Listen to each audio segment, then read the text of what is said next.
Because you don't need 20 friends. You just need 3 motherfuckers and you can take over a country. Okay, that's what we're confused as Americans. We think we need all these motherfuckers. You give me 3 bad motherfuckers and you're finished. You understand me?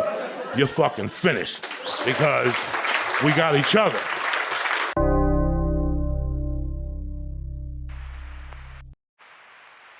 The following program deals with a controversial subject. The theories expressed are not the only possible interpretation.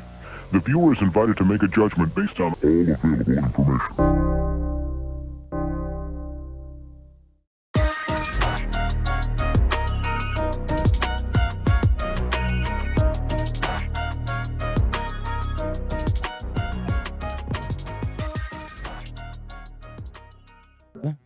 What is going on, everybody? Welcome to another Wednesday night here on Beyond Wednesdays. We got the whole crew with us and a special guest. Our first special guest of the night, ladies and gentlemen. Somebody we talked about last week, pretty heavy on our WonderCon report, because I think it was one of the bright spots at the WonderCon was stopping by Sean Forney's table and checking out all the dope stuff he has. Sean, how you doing, brother? Good. Thanks for having me on, and glad you guys enjoyed everything we had at the table. And there's my dog starting to bang on the door of the studio. No worries. It's brother. okay. My dog barks throughout the podcast. So Yeah, There's a lot of dogs in this podcast. So. Nice. Dogs are automatically okay. Yeah. Man, you fit in, man. That's a prerequisite to be on with us, man. Right? So, All right. The other prerequisite is that your name has to be Sean. Right? Oh, yeah. Yeah, you fit. Yeah, you fit right in. It's not that difficult. Yeah. my middle name is Sean. I bet. No, I legally changed my name to Sean. right. so- Everybody change their name to Sean. There you go. And everybody's got to have a different spelling. So you Right, guys got to like really work on that. Yeah. See, But when people see mine, it looks like Szechuan. So There you go, man. Oh my God, that was good, Eric. Nice. One of the books that I think was the one where I was like, okay, I got to pick some of these up. What at WonderCon was this book, this Cause and Effect, Masters of the Universe, Sorceress cover, which is absolutely beautiful. By any chance, are you going to have any of these at C2E2, or are these all gone? I have a few left. I will have them at C2E2. Nice. I got claim. there you go. Drop by early on Friday. That's the best I can say. But yeah, I have, I don't know, I want to say maybe about 10 of those left, I think, after WonderCon. So we'll have those, the Pooh, and our Scarlet Huntress exclusive. So swing by. See, I think WonderCon just isn't quite as known for exclusives. They're just with other things going on, maybe because it's right before Chicago, and it's more difficult, and can potentially cost more to get. Not that Chicago's cheap, but to get out to Anaheim. So unlike San Diego, we don't end up with quite as many. So Yeah, I noticed that there's a couple of groups that I'm on Facebook that are centered around WonderCon, and there were a couple of people kind of complaining because they didn't see all the exclusives that were available. And Right. some of it was like, the con themselves had specific exclusives, but also it's like there wasn't a lot to like get the word out of, like, hey, we've got exclusives, swing by table, blah, blah, blah. It seemed like that was kind of like lacking this year. I don't know if it was just like they were slow to get stuff updated or what. I don't know. Yeah, the website, can ask Big Clutch over here. I constantly complained about it because being able to authenticate signatures and doing some of that stuff, I was constantly trying to find out like who would be there. And so some of the things, I think you were good about actually posting on their website, but the problem is you had to click through with whatever information. So I've got a list of like 250 people or businesses, whatever you want to say. like I gotta click on every single name for it to pop over, and it's this big to pop over in the next window. Yep. And it usually was like another link on there. So it actually, you did have a link to your website and a couple of books, and then some other people did that. But it's like, okay, I really got to open. You can't have a page with like a exclusive. I don't know. They just didn't do as well about it, I think, as they should have. So I think people weren't quite as aware, for those.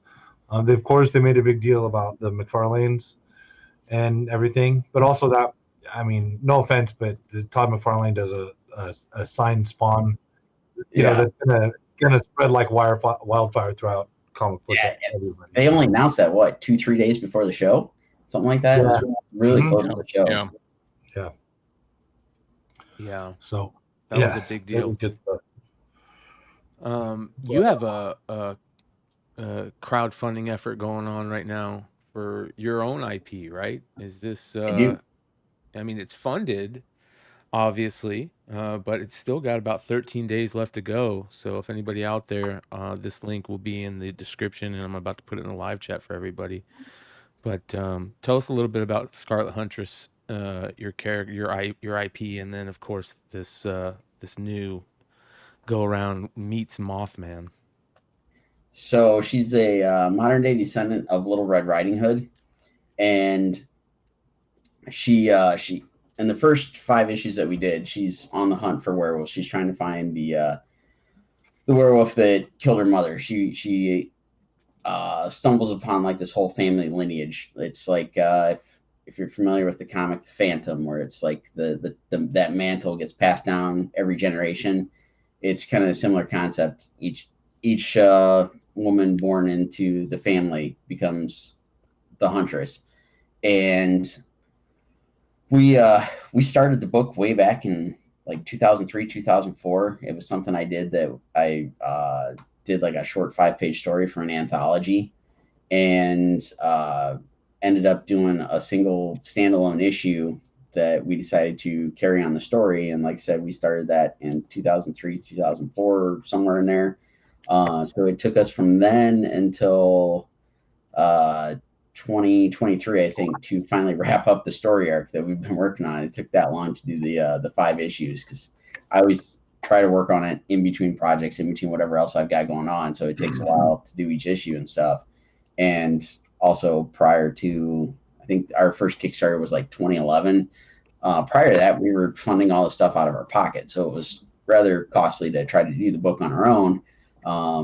Once we found out about doing crowdfunding, doing Kickstarter and stuff, it made it a little bit more feasible. It made it somewhat easier for us to do the books, get the stuff out the way we want to. So like I said, we wrapped up that first story arc. So we're starting with a brand new story arc. With this book, Scarlet Huntress runs into Mothman. She's still trying to track down. She finds out, spoiler warning from the first series, after she takes out the one that killed her mother, she finds out that there's a actual big bad werewolf, the big bad wolf from the fairy tale, basically. And so she's searching for that particular werewolf, and she's going to venture across the United States, and she starts out in West Virginia, comes across the Mothman, and they have their own little adventure. And our plan is to do a 5-issue story arc, and each issue will be a different cryptid. Nice. So I went with the idea like the Scarlet Huntress meets thing is kind of like the old like Abbott and Costello meet the Wolfman and that kind of thing. Kind of playing up that old idea. Yeah, I love that type of stuff. Yeah, that was cool. And honestly, when I started reading, I got your box at WonderCon, and so I started reading on this one, and I opened it up, and I was like, oh wow, I was like, is this the first run? Is this the first one?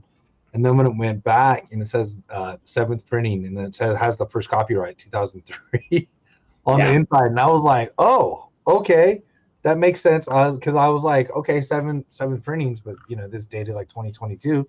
That's cool. And I'm like, oh, it's been going, and there's just a lot more inside this stuff. So that's really cool. So I'm still beginning of the story, but everybody knows I'm I like monsters and werewolves and Nessie. I even like this randomly have a Yeti shirt on, Nice. Vamp, and I realized that when I was driving over, and I grabbed the box to take back over here.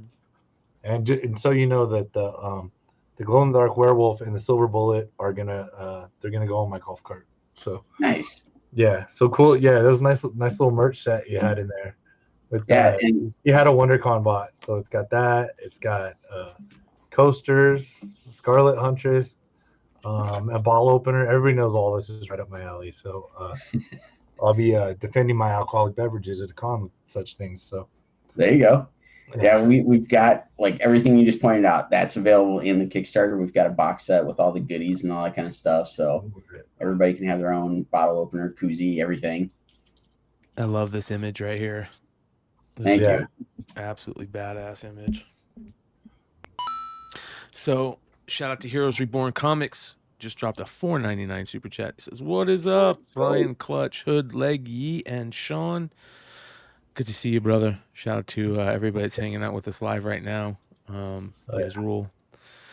Yeah, this is definitely something you guys want to check out. Just check out Sean's art to start, you know, and you'll fall in love with this. And it's still going. How much longer does it got? 13 days, 14 days, something like that. Okay. You know, I think I'd be prepared and actually have the thing open, but I don't. I got it. Yeah, 13 days left. I like this too. It's got the cryptids book. So sort of a like leather handbook about with all the info on the cryptids, stuff like that. So nice and thick. And so and it's written, so I didn't get to I read the Bessie on Loch Ness Monster and got into Yeti, but yeah, Nice. appreciating that. Very cool stuff. Very cool stuff. Thank you. Yeah, that one was our like I don't know. It was a big project because we initially did that book in I think 2009, 2010, something like that. We had this idea of doing Scarlet's Journal and all these creatures and putting in all the cryptids. And again, didn't have crowdfunding. So it's like we put together the book and we ended up with like 40 pages and we had to do it in black and white and all the other like hangups. Like we couldn't make it the way we wanted to. And then we redid it and made it much bigger. Now it's like a 84 page book. We did the soft touch printing. Like we went all out on it because it's like, all right, let's do this the way we wanted to. And we got, I think it was like 16 of our friends all contributed artwork to it. So it's cool. Like we wanted to have some fun and, you know, give everybody a bunch of different monsters to drool over. Yeah. And to get the hookup on those, if you have any left for C2E2, these were numbered to 25. So I lucked out at WonderCon, but C2E2 this weekend, if you guys stopping by his table, if you got any of those left. We do have a few. We actually sold quite a few of those at WonderCon, which really surprised me.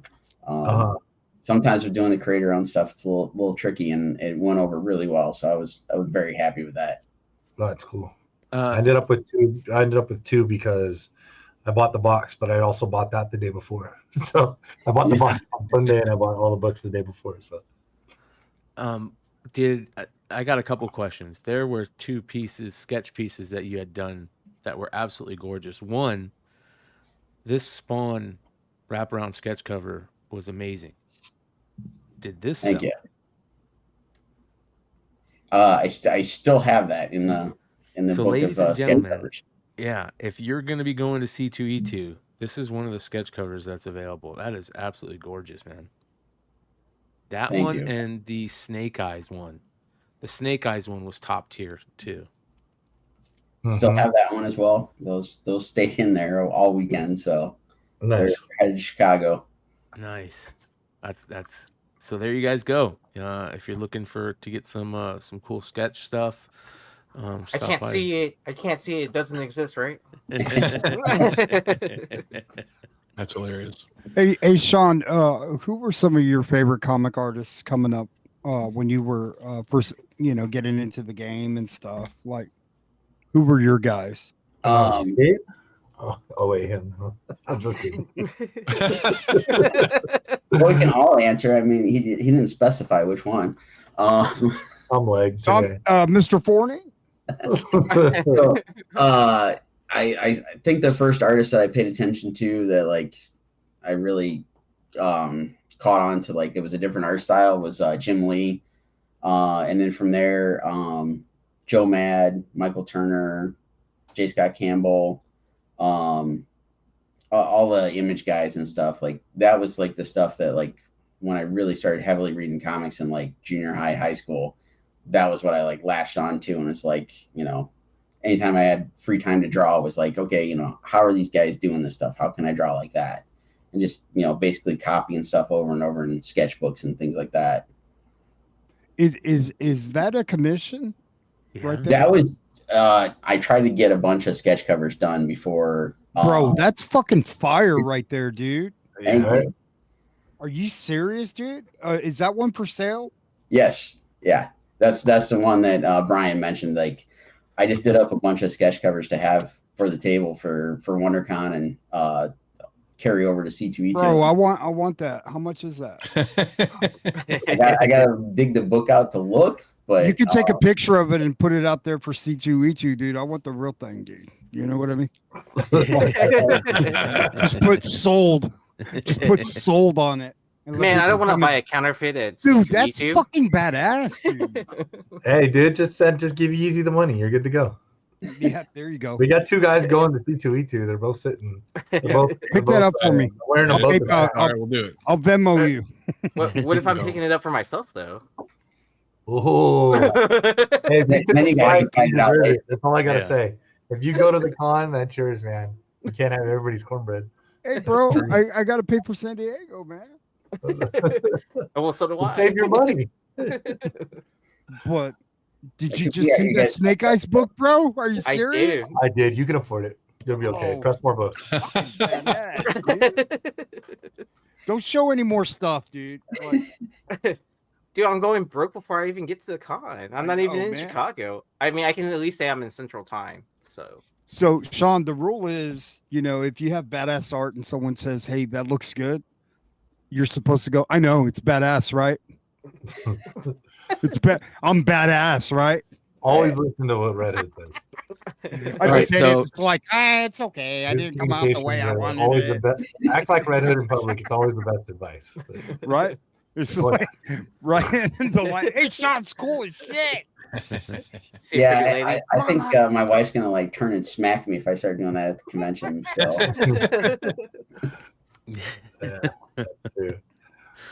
Yeah. Talk about there's a couple books that there's a couple books that I want to talk about, but under one of I brand the cause and effect stuff. Obviously, you know, you guys you have two really good Masters of the Universe covers. Wait, there we go. Yeah. Yeah. And hold on, let me show the one that Leg has too, because this one I think is the one that I remember Leg picking up at San Diego. That is fantastic. Yeah, when Matt DeVoe, who's also Masters Universe guy, Shiva collector. So when he was like, "Hey, there's one, it's numbered to 25," and literally that's when I went to seek out Sean on preview night and met him for, you know, a minute or so or a few minutes. My only regret was that he had a good price on the OA for this, but it's Wednesday night, right? Like, I'm not saying you bring a lot of money, but you can't spend it all on preview night. You know what I mean? So I'm like, and I even asked him this time, I'm like, "You still have this?" He's like, "No." So yeah, there's this one, but you know what? The cause and the plug, I've got his set of Deadpool sitting over there too. So if you want to grab them, but dude, that's nice. Oh, that one was great. I love this. Mama! This Ninja Turtles is kind of the Pooh Ninja Turtles. This thing in foil is absolutely insane. Hey, that one looks good, dude. Dude, this Look is at so them good. motherfuckers, This is the foil, and it's number 13. So this is in my PC grading pile for myself. Dude, So that's yeah, good, man. this thing's I like insane, that. dude.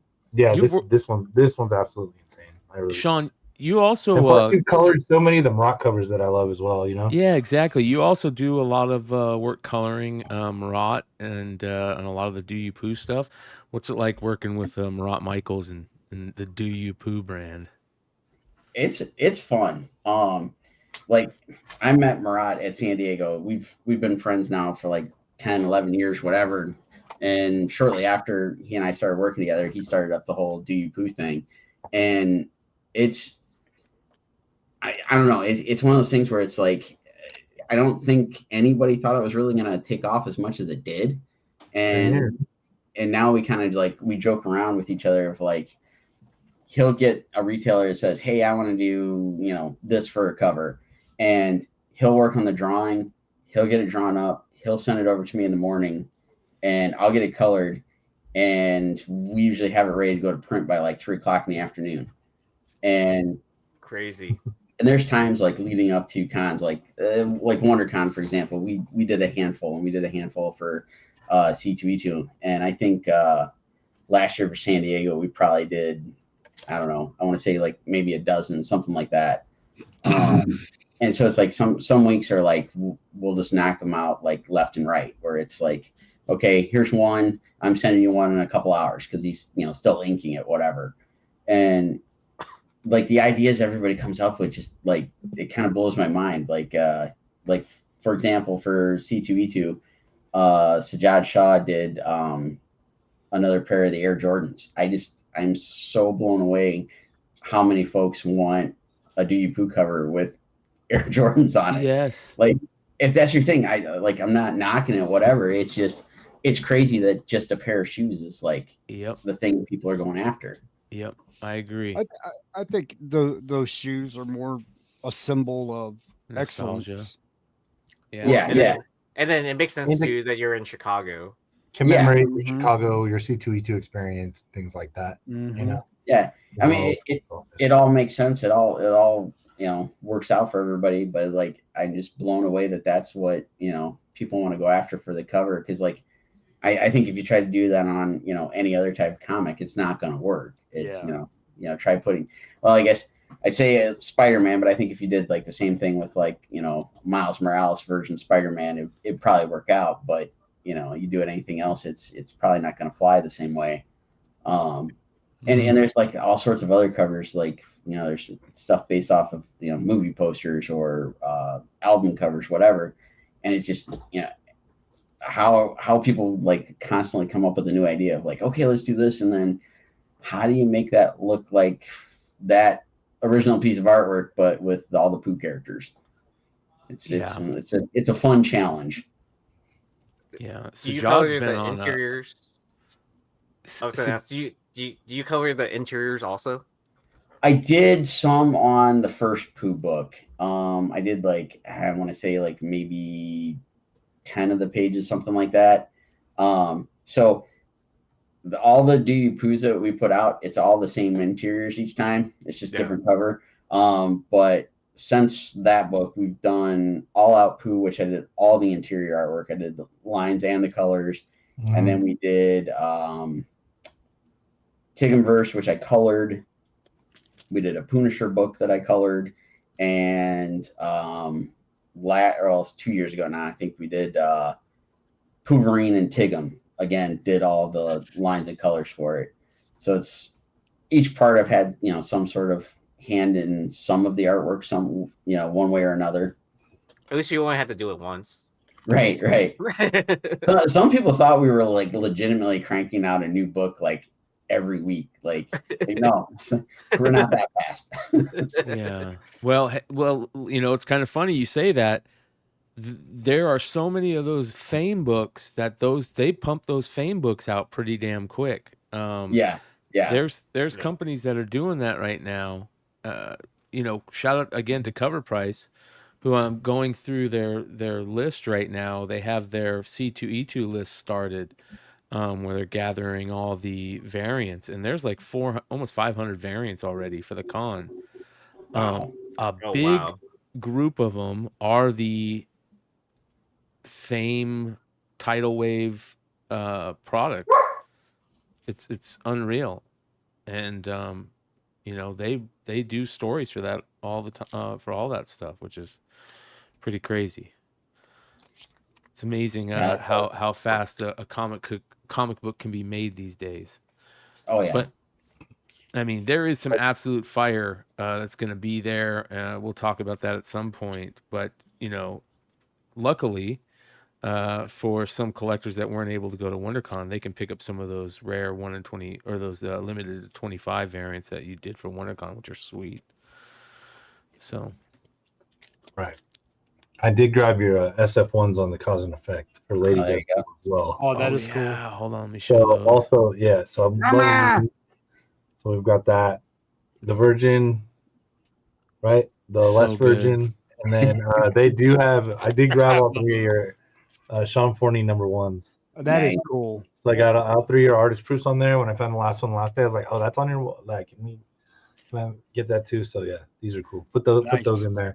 I didn't want to put this one either. This looks so good in foil. Oh yeah, hold on. That looks gorgeous. I want to show that. This is nice on here too. Dude, that's badass. Dude, there's Yeah, something. and like, see, I don't know if you can see the foil. Some of these just really pop in the foil. That foil's Yeah, off. we have a lot of collectors. Oh God, are they making everything a foil? They're making everything a foil. I'm sorry, some books look better, and I'm here for it. And I was here for Chromium in the '90s also. There you go. So that's me.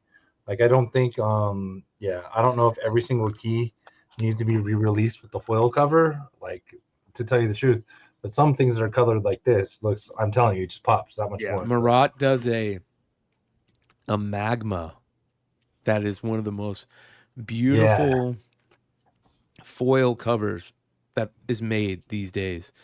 I forget what book it was. But Absolute Bat. It was Absolute Batman. The one that I had in the room. Yes. Or I guess we saw all Marats at the Marat show. It was so gorgeous. I had to take a picture of it. Yeah, man, really nice stuff. But yeah, that magma thing looks really cool, actually. Yeah. Well, yeah, it's crazy the types of paper stock they've got to do these things now. Hey, Sean. Look at all the 9s and 10s that come out of Drew's sales. Do you guys have this fucking fire right here, bro? Vanilla Ice. Rolling. 5.0 with Marat top down. That's pretty good, dude. That's pretty good. Ice, baby. That's the type of fame book right there. There you go. Yeah, that's great. Not for sale. You're hoarding all the Vanilla Ice books, dude. No trade. Hey, you know, I get a kick out of when black dudes are listening to Vanilla Ice for the first time, the Ice Baby, and they're like, "Okay, all right, okay." You sure that happened? Yeah, I dig it. But the extra dun makes all the yeah. Dun, dun, dun, dun, dun. Yeah. Sean, what was the first thing you ever worked on? Anytime we get a creator on here, I got to ask, what was your first published work? I think the very first thing I did that was published was at least I'm gonna go with that was the first published thing I did. There was a small publisher out of I think he was out of Cincinnati area. He had me draw one of the Jack London stories to build a fire.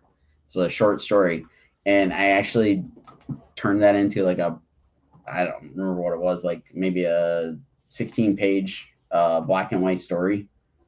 And I think that was the very first thing I did that was actually published, and like I actually got a printed copy of it.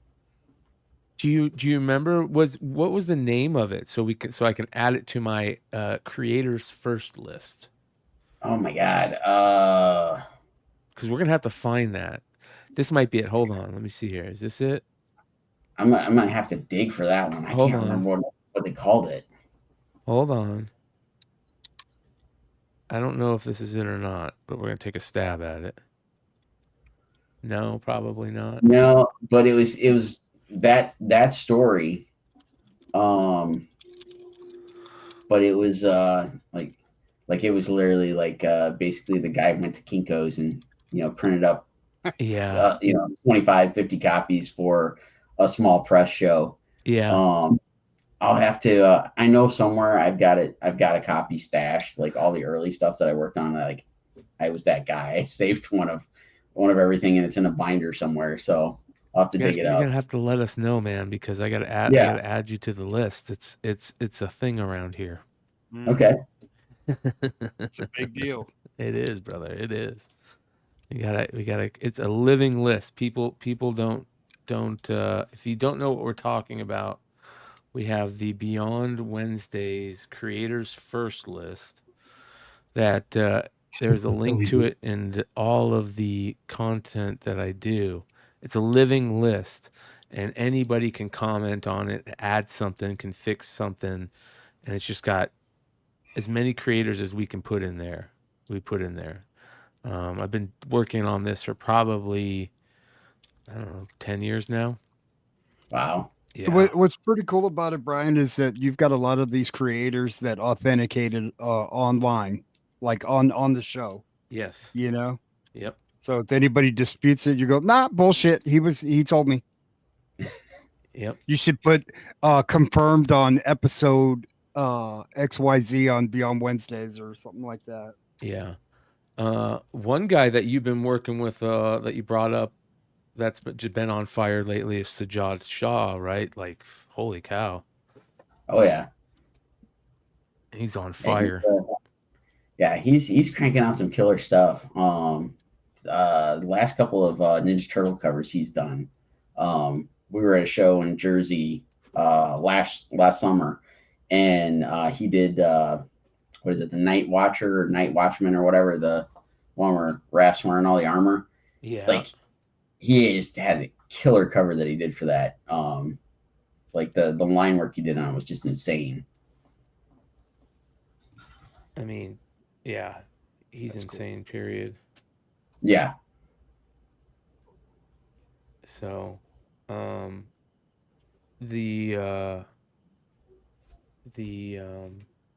turtle stuff that he does is excellent, but Clutch, I think that you got something you're working with for him. Do I? I think you do. Yes. I think you do.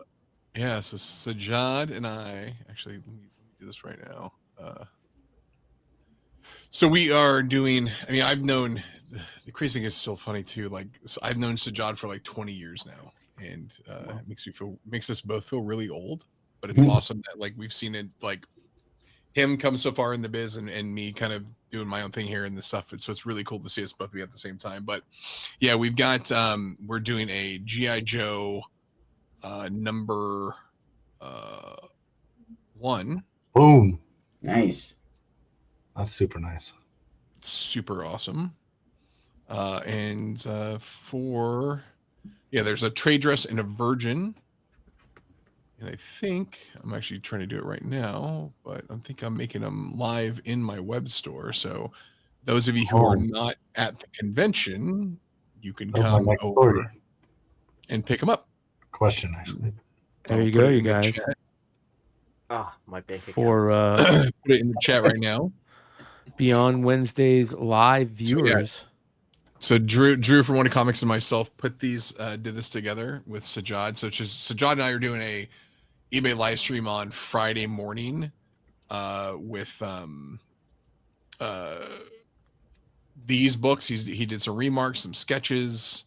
It's gonna be fun. Like, we're gonna have a good time. Yeah, that's super great.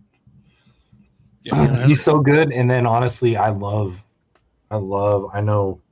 like his live shows. If you guys haven't watched Sajad live with anybody, like he goes nuts on the remarks. Dude, like he's so good. You're gonna get more than your money's worth on Sajad's remarks. Like it just absolute. Like I've seen him do the Thundercats where it's just, you know, the Lion-O sword, and he goes off on the whole page. Right? Like just absolutely insane stuff, dude. So yeah, whenever I get any of his stuff to press and I get to look at it up closely, it's really, really nice. Yeah, he's so killer. And we worked pretty closely on this one with Ben Abernathy over at Skybound to try to get the right thing, and Blake over there too. And it was really cool to kind of come across and like the Cobra Commander, like the new design with like the little extra like stuff around the red border and stuff. He looks so cool and so awesome. And the foils on this book are so good. Like it came out, and I'll say it again, like the Skybound, you know, Skybound Image, like they're cardstock covers, and these are all cardstock. But the foil that you use, if you do like an orangey color in your artwork, it gets an extra pop. It's a little, because their foils are a little bit matte, but the orange just comes across really, really cool. So yeah, they're great. Yeah. So yeah, these will ship out next. These will ship out next week when we get back from the show. Yeah, he's got a lot of variants at the show, man. You guys are so fucking. All you guys that are working in this industry that are on the show right now, you guys are busy as hell doing these cons. Sean, how many cons do you do a year? We've dropped way back. Probably about 5 or 6 this year, and I think we did about 6 or so last year. Prior to that, though, there've been years where we've done anywhere from like a dozen to, I think one year we did like 20. Wow. And yeah, I just can't keep up with that kind of schedule. Like I'm just either you end up coming home with con crud, or just pure exhaustion that it's just you can't sustain it for too long. Yeah.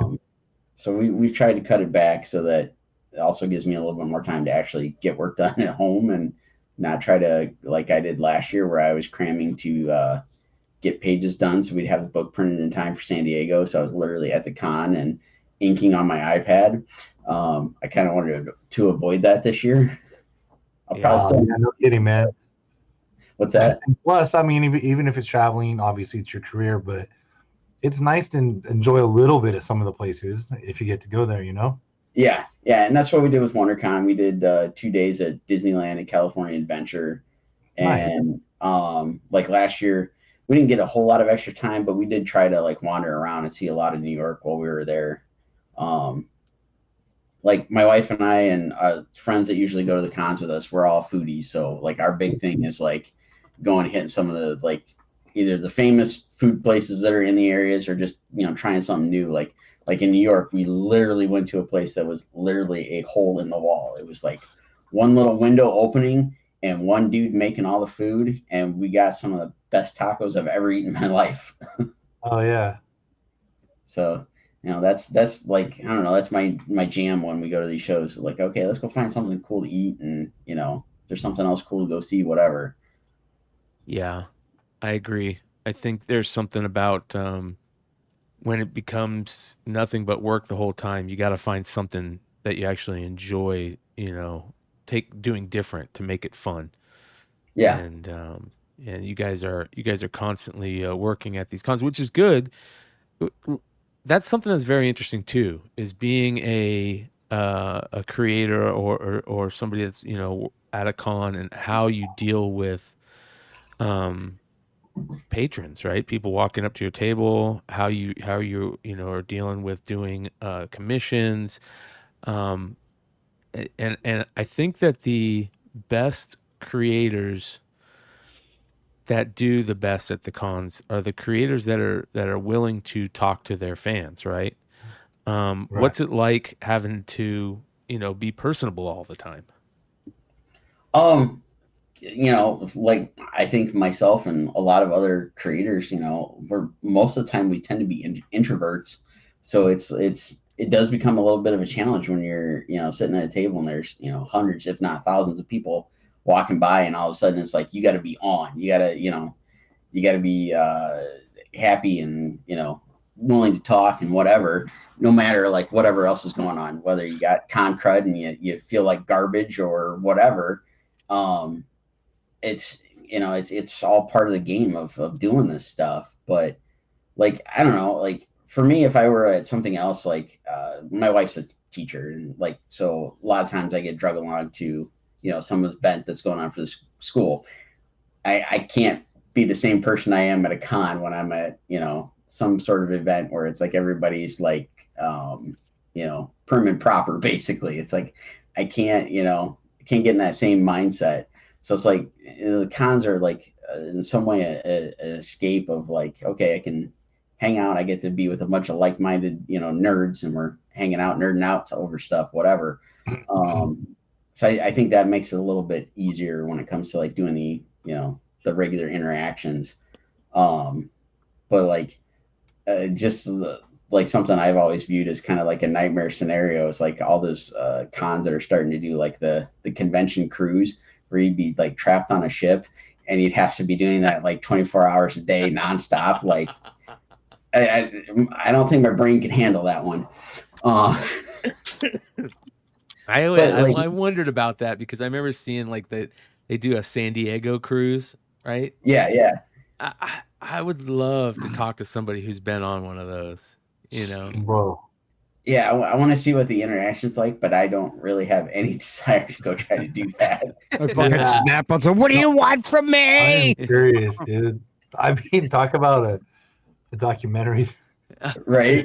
If we wouldn't watch, right? Like I don't know. I don't know if there's Real Housewives of. That's a perfect real world this scenario. Is it. Like this is it. Like this is that. This is what happens when comic nerds going to stop cons being... and showing you some pictures of us doing dumb shit. Yeah. But not. Yeah, I don't know. I don't know about the cruise. I think about that like a lot of the cruises like that I see. Like there's you guys laugh even harder than me, but like there's a Raiders cruise, right? And I'm like, you know what? Going games with everybody, maybe the tailgate. I'm good. Like we're a squad, dude, right? You know what I mean? We can only talk about losing the Super Bowl like for so damn long. Right, yeah. We don't need to be next to each other on a boat talking about it. Yeah. It's cool in short doses, but yeah, trying to do that like nonstop for like 2-3 days that you're stuck on a boat and you can't escape other than go to a little tiny room. So that just doesn't sound appealing at all. No, you're probably right, bro. Even I know some people love them, but like if you've been on them, like you've had the experience, like you know what you're gonna get. I guess I kind of like all inclusive, right? But yeah, I was stuck on a boat, man. Fuck that, man. I'm sure I haven't gone on my last one. I'm just saying, it's not number one. But it's completely different than like a con, right? Because like at a con, there's so many people, you can get away if you need to.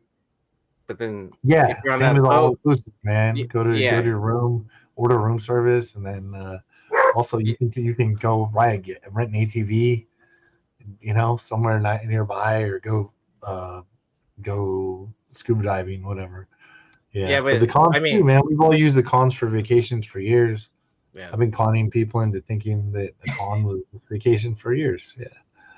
It's our funnest meetups. It is. I mean, I'm working. Well, it depends. I'm selling some of the live stuff. I definitely did some work while I was there, man. But like, time was our time. I know we'll be a little busier again this year in San Diego, but yeah. But there's plenty of downtime. How about that? Are you going to San Diego, Sean? Yes. Hell yeah. Yeah. Looking forward to that one. We did it like 10 years in a row from 2009 to 2019. And then, the world shut down and that screwed stuff up. So last year was our first year back. So yeah, we were actually talking today because they were doing the attendee hotel apocalypse thing was going on today. And none of the exhibitors have rooms confirmed yet. So we're all like panicking.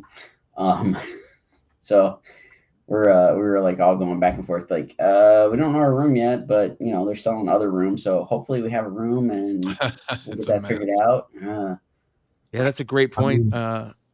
People, including us, we need to start really figuring out. It's 3 months away. Get a little better at that. And then same with it depends, if you're going to be working the con all day, if you're not going to be out in Gaslamp, if you stay like 5 miles away, you got to basically stay vigilant on the daily parking spots, even if to change your car every day. But now you can Uber, and I'm sure they'll have a way to load in and load out of the con if you're actually an exhibitor, so.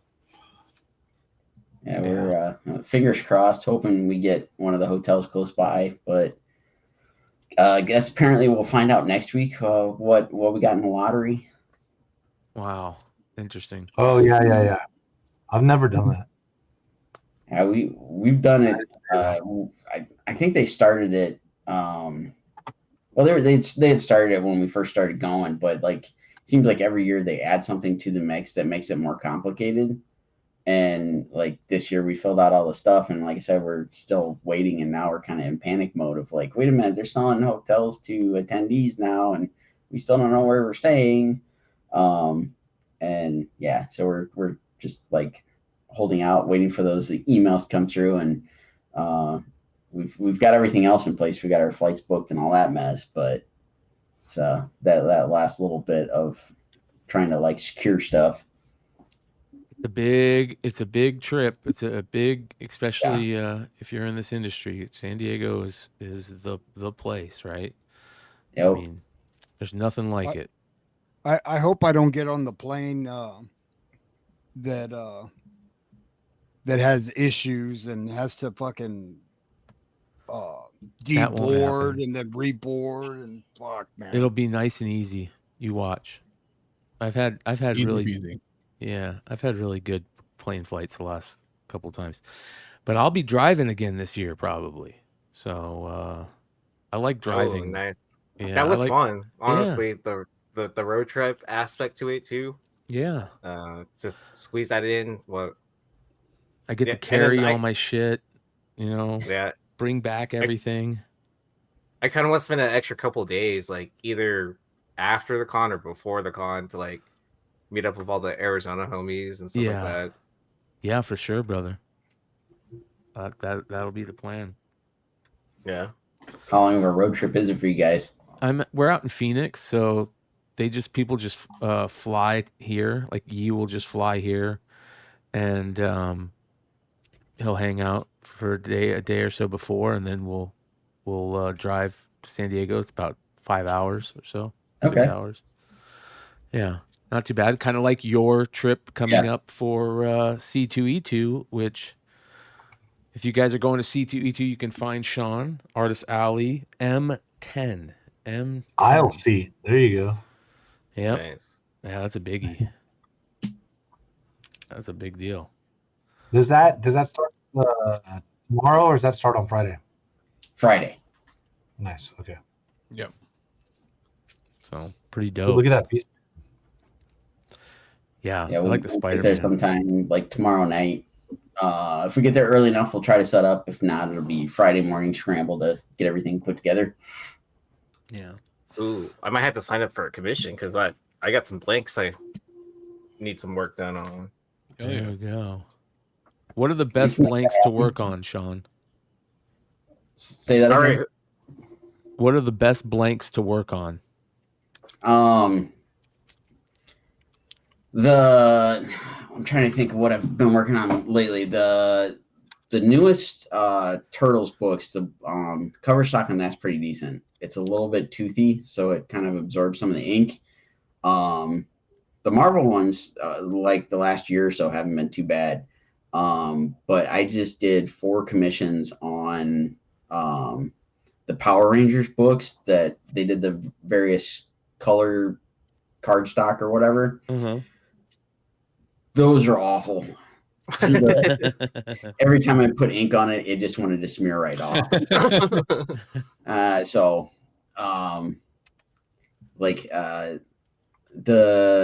G.I. Joe books I did, the cover stock on those is nice.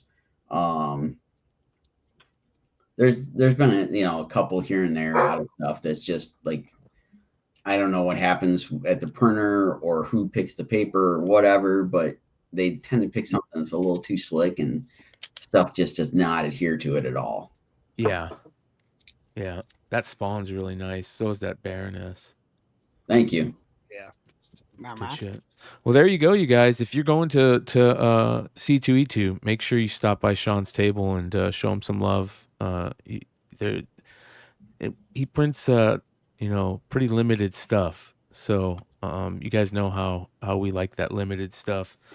It makes it a little bit more collectible, a little bit more fun to own. Before we let you go, Sean, what do you think about that? How do you look at like the collectability of your comics? Obviously, it's a big deal to you because, you do these legacy number printing, which people love, and you do it on a small level, which makes it very collectible and flippers like that. You see your stuff in the secondary market selling, that type of stuff. I gotta be honest, I really picked up a lot of it from Marat when he started doing the Do You Pooh stuff, and he was doing like, when he started, it was like 25 trade dress, 25 version, and then handfuls of like the foil or whatever, and then he started adding in all the other stuff, whatever. But like when we first did the Do You Pooh stuff, when he brought the idea up to me, he's like, hey, we're gonna do this book, and here's what it is, blah blah blah. And he's like, and you can do your own variants of it. I was like, all right, cool. So we gave it a shot, just did like the short run of 25. Like that was basically like the minimum. It was like, it did okay, but it was like, I don't know. We'll try to make this better for the next go around. And then we did the Hardly Thin book. And we did that, I want to say maybe it was like a year or so before the whole world shut down, the pandemic, all that mess. And so I ended up doing a Hardly variant during the like first go around of the pandemic, and basically that like saved our butts because of like we weren't able to do a whole lot of work or anything with no cons, all that kind of jazz. So we were doing like Facebook live sales and stuff, and like that helped out. That really keyed me into like trying to figure out enough of like what's my like market, I guess, if you will. And like we just kind of built upon that idea of like, okay, if we do a short run of like say 25, and then maybe work in handfuls of the foil or leather or whatever, just basically kind of comes down to like what's cost effective, what makes the most sense, what have we sold in the past with doing these things, and that smart, that helps us like figure out like, okay, what are we going to do for like this con or this event, whatever, and then like basically our return on the investment of doing it. Like we spent X amount on doing the printing and all that stuff, like how does that work out for us in the end coming out of it. There's all those aspects that come into play, but the idea of like doing a book that's limited to 25, and if it sells out or gets close to selling out at like a con, or if we do a whatnot sale or whatever, it's just a really cool feeling of like, hey, somebody likes my stuff enough that they're going to buy these things. And like like last year at San Diego, that was like our first go around of like really trying to kind of expand upon what we were doing with all this stuff. We did 3 exclusives. That was our first time trying to do that for a show. And like Leg mentioned, came to me at preview night. Preview night was so nuts at San Diego last year. I could not keep track of what I was doing. Wow. Thankfully, my buddy, the buddy you guys met at WonderCon, Nate, he was sitting next to me, and I did a Pooh variant, I did the Cause and Effect, and we did a Scarlet variant for that show. And most everybody was after the Pooh variant, of course. That was like the big go-to.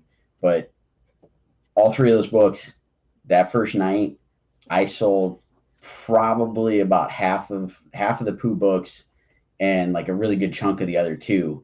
And that was in a span of 3 hours. And I like sat there, and it was like a whirlwind of people just flying to the table, like literally like, here's money, take the book, bam, gone. And I said to my buddy, I'm like, I have no idea what I just sold. I don't know what somebody grabbed off the table. Like I just was just dumbfounded. Yep, and that's like, San Diego. Yeah, So, and some of us jerks have a hit list for Wednesday. Yeah. I saw you had a She-Ra that only had 25 copies. And yeah, and I definitely always do the first 2. Brian and I, our little tradition is we go hit up Polito and Coffin and Alex Pardee, and then we start maneuvering. So that's what's going on, because he's got he always has like the crazy lady death stuff and everything like that. And then to be honest, sometimes that Artist Alley layout, getting around there, like trying to figure out which booth is which. Yeah. Like they were not, especially last year. I don't know maybe if it was different or if it was different to me, but especially last year, I felt like I had a tougher time navigating it. And it it was jam packed the entire time. I Right. mean, the show's like what, 4 days, 5 days, basically. Yeah. And every single day we were still making sales after they were like trying to push people out. Like the aisle was just crowded all day long, each day, and we couldn't believe it. And like the show was shut down on Sunday. Like I had most of my stuff already packed up, and I still had a couple of books on the table. There was literally a girl that came up to the table and she like grabbed a book and she's like, "Can I buy this?" I'm like, "Yeah, sure." I got to dig my change back out of my backpack and stuff, but yeah, I'll sign it. It was wild. It was like, shows shut down like 10, 15 minutes and there's still people in there scrambling to like make that last minute purchase. Yep. And that blew my mind. Yep. That's San Diego. That's why it's amazing. Yeah. All right, you guys. Listen, Sean, thank you for joining us, man. I got the link in the live chat. The mods in the live chat have been dropping links for the Kickstarter, so make sure you guys go check it out if you're into some of these cool Kickstarter books that we've been talking about lately. And then make sure you guys stop by and see him at C2E2. He's going to be in Artist Alley at M10.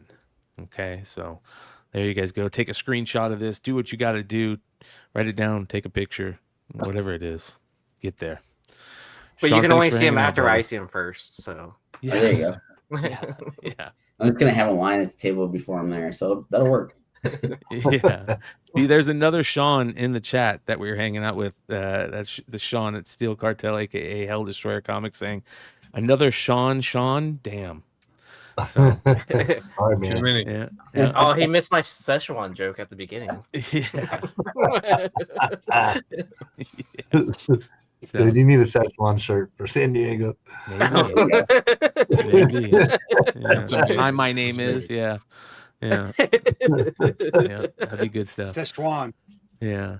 So, and we'll see you at San Diego this year too, Sean. So Yes. can't wait for that. And man, you're always welcome here on Beyond Wednesdays. Keep in touch. We'll definitely be bugging you in the future to come back on and to do stuff at some point with us. And we'll be stopping by and saying hi at the cons too. Awesome. Well, thank you guys, and great meeting everybody else that I haven't met yet. And I'll see a couple of guys this weekend. So yeah, thanks again for having me and doing Catch all up. that. Good luck this weekend. Yeah, luck, brother. soon. All right, man. All right. See you later, bro. guys. Later. Man. Dope. Ladies and gentlemen, yeah, Sean Forney, one of the good guys, one of the really good artists that going to cons has kind of afforded us to be able to see his stuff and really kind of, it's been pretty interesting watching the live sale activity on some of his stuff. I think that's been very interesting. Oh, yeah. So For sure.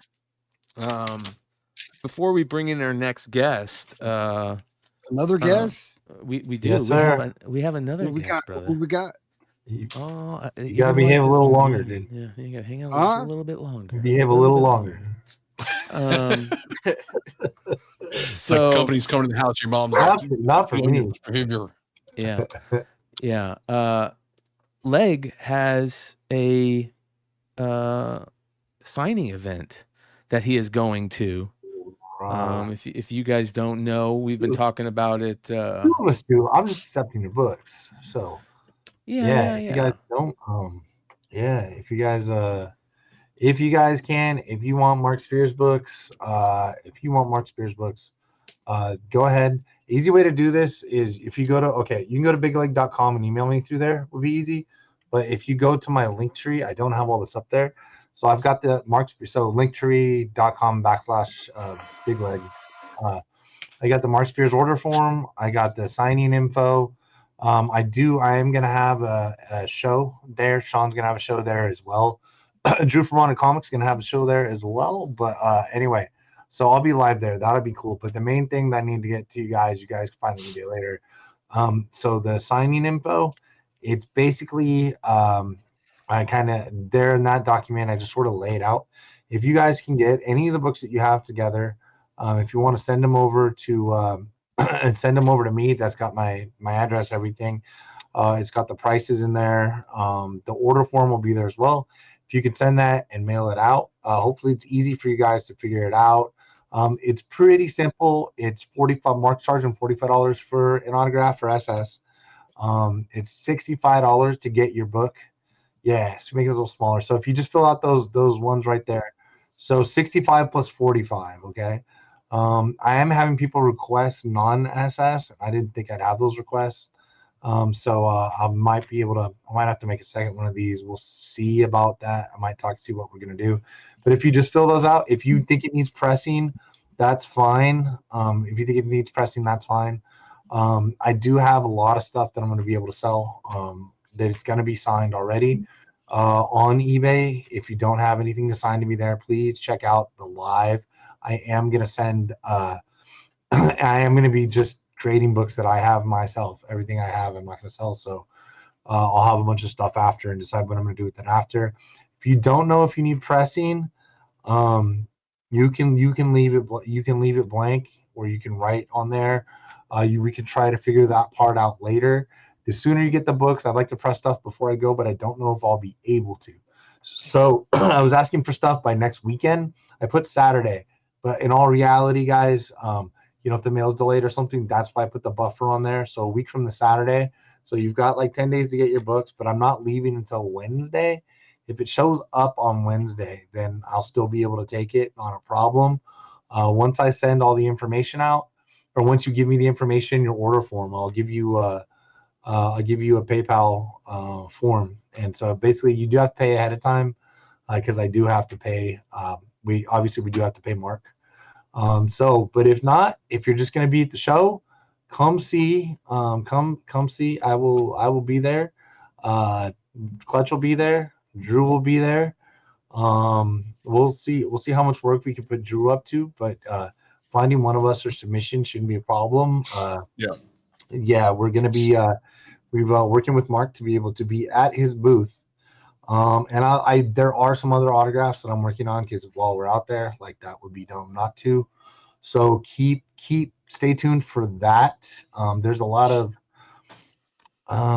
it seems like there's a lot of personalities, TV personalities, more than they've announced. Tons of the artists and stuff like that. A lot of voice actors and right? So we've got Lion-O from the Thundercats, and Mark has a Thundercats exclusive that you actually had to buy on their website to be able to pick up there. So that was nice of him to do for the show.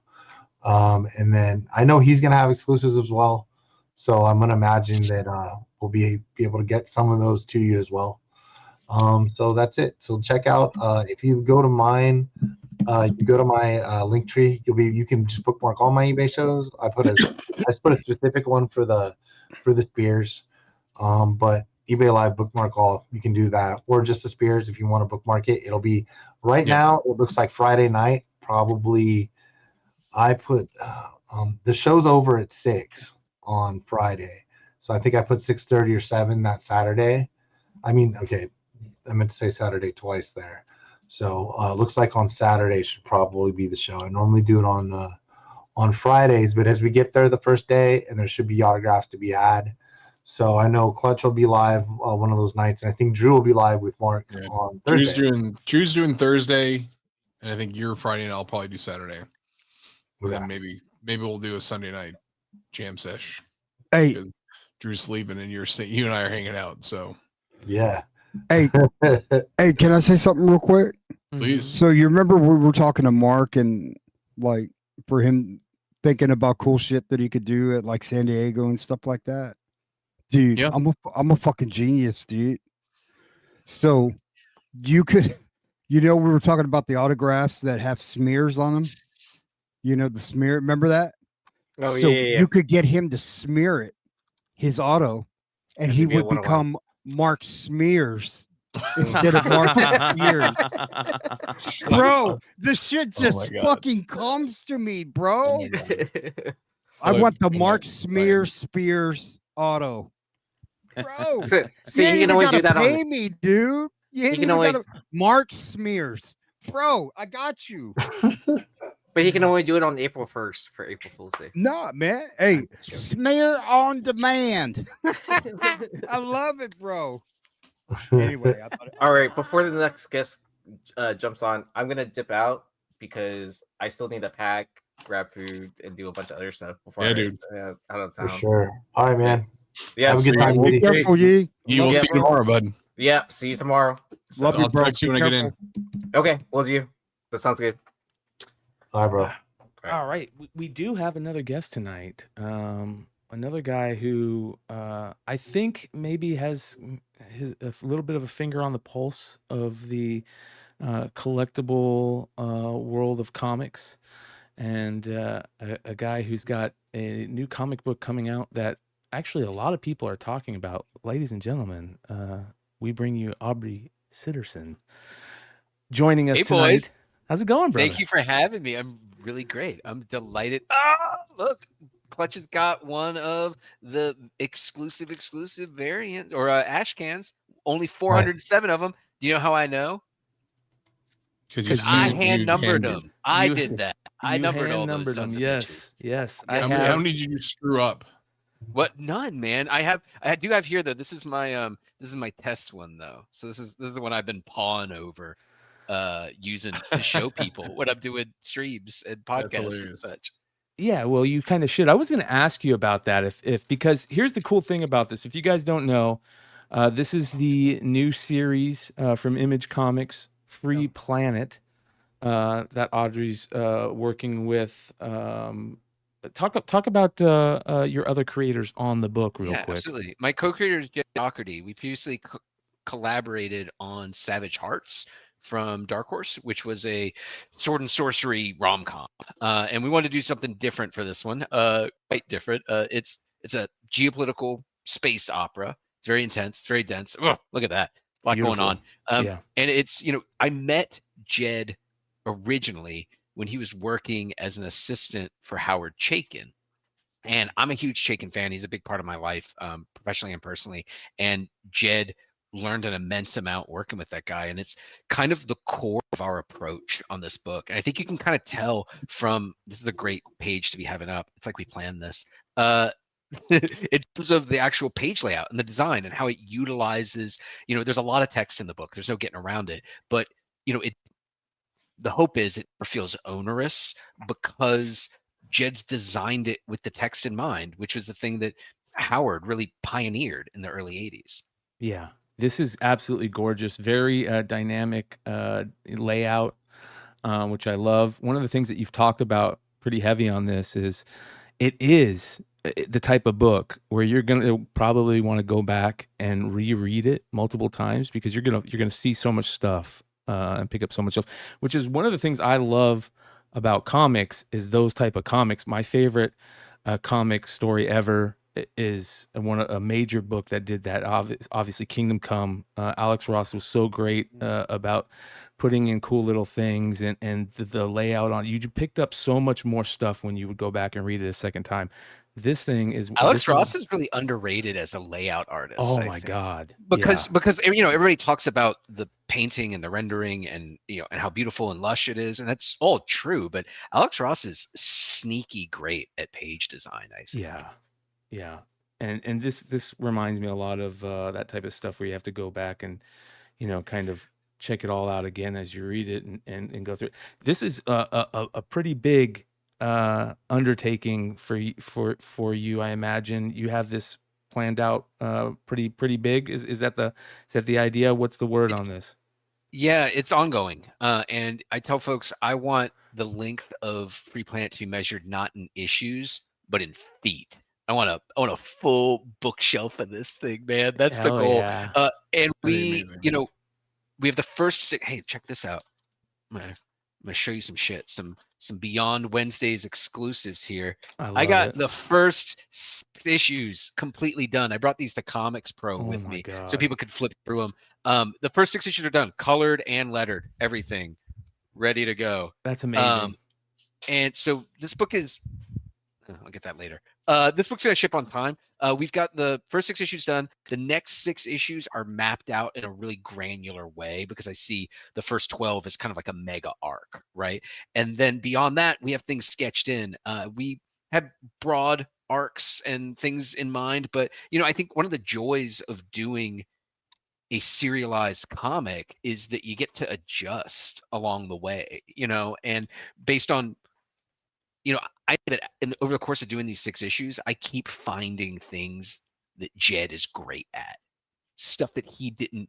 What do we just do? What does this mean? This means I love you, brother. This is I love you. this is the I love Beyond you, bro. Wednesdays. For those of you guys that don't know, I'm glad Aubrey is asking this. This is the Beyond Wednesday salute, my friend. And Oh, hell yeah. People Cool. think that this is we're working on a Beyond Wednesday shirt right now. It's called the Sign Language shirt. Shout out to Art by Fitz, which we're going to talk about in a little bit.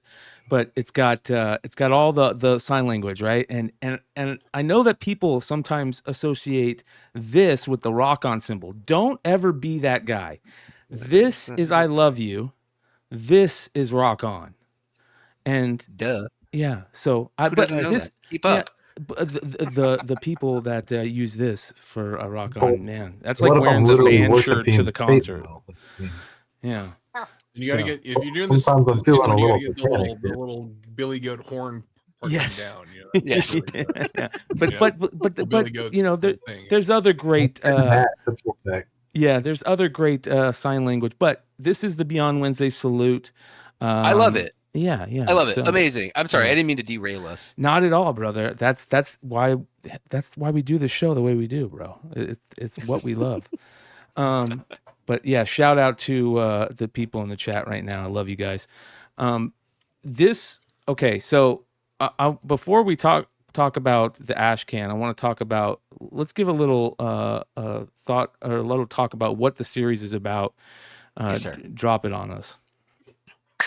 It's a geopolitical space opera. It's about the first completely free planet in human history. They've just won their Revolutionary War. They fought it against a brutal corporate-dominated oligarchy with tendrils stretching out throughout the galaxy.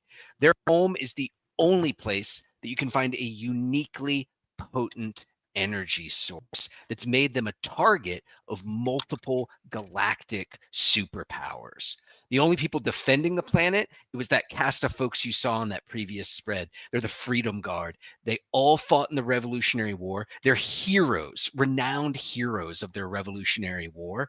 But though they're all committed to the dream, deeply so, committed to the dream of a free planet, just like each and every one of us, they all have completely different ideas about what complete freedom actually entails. And that's what drives all the drama, all of the complex geopolitical maneuvering, all of the big explosive military action, and all of the interpersonal drama with all these folk with completely different philosophies, politics, religion, views on economics, stuck on a satellite together, trying to do a job and figure out what the best way forward is.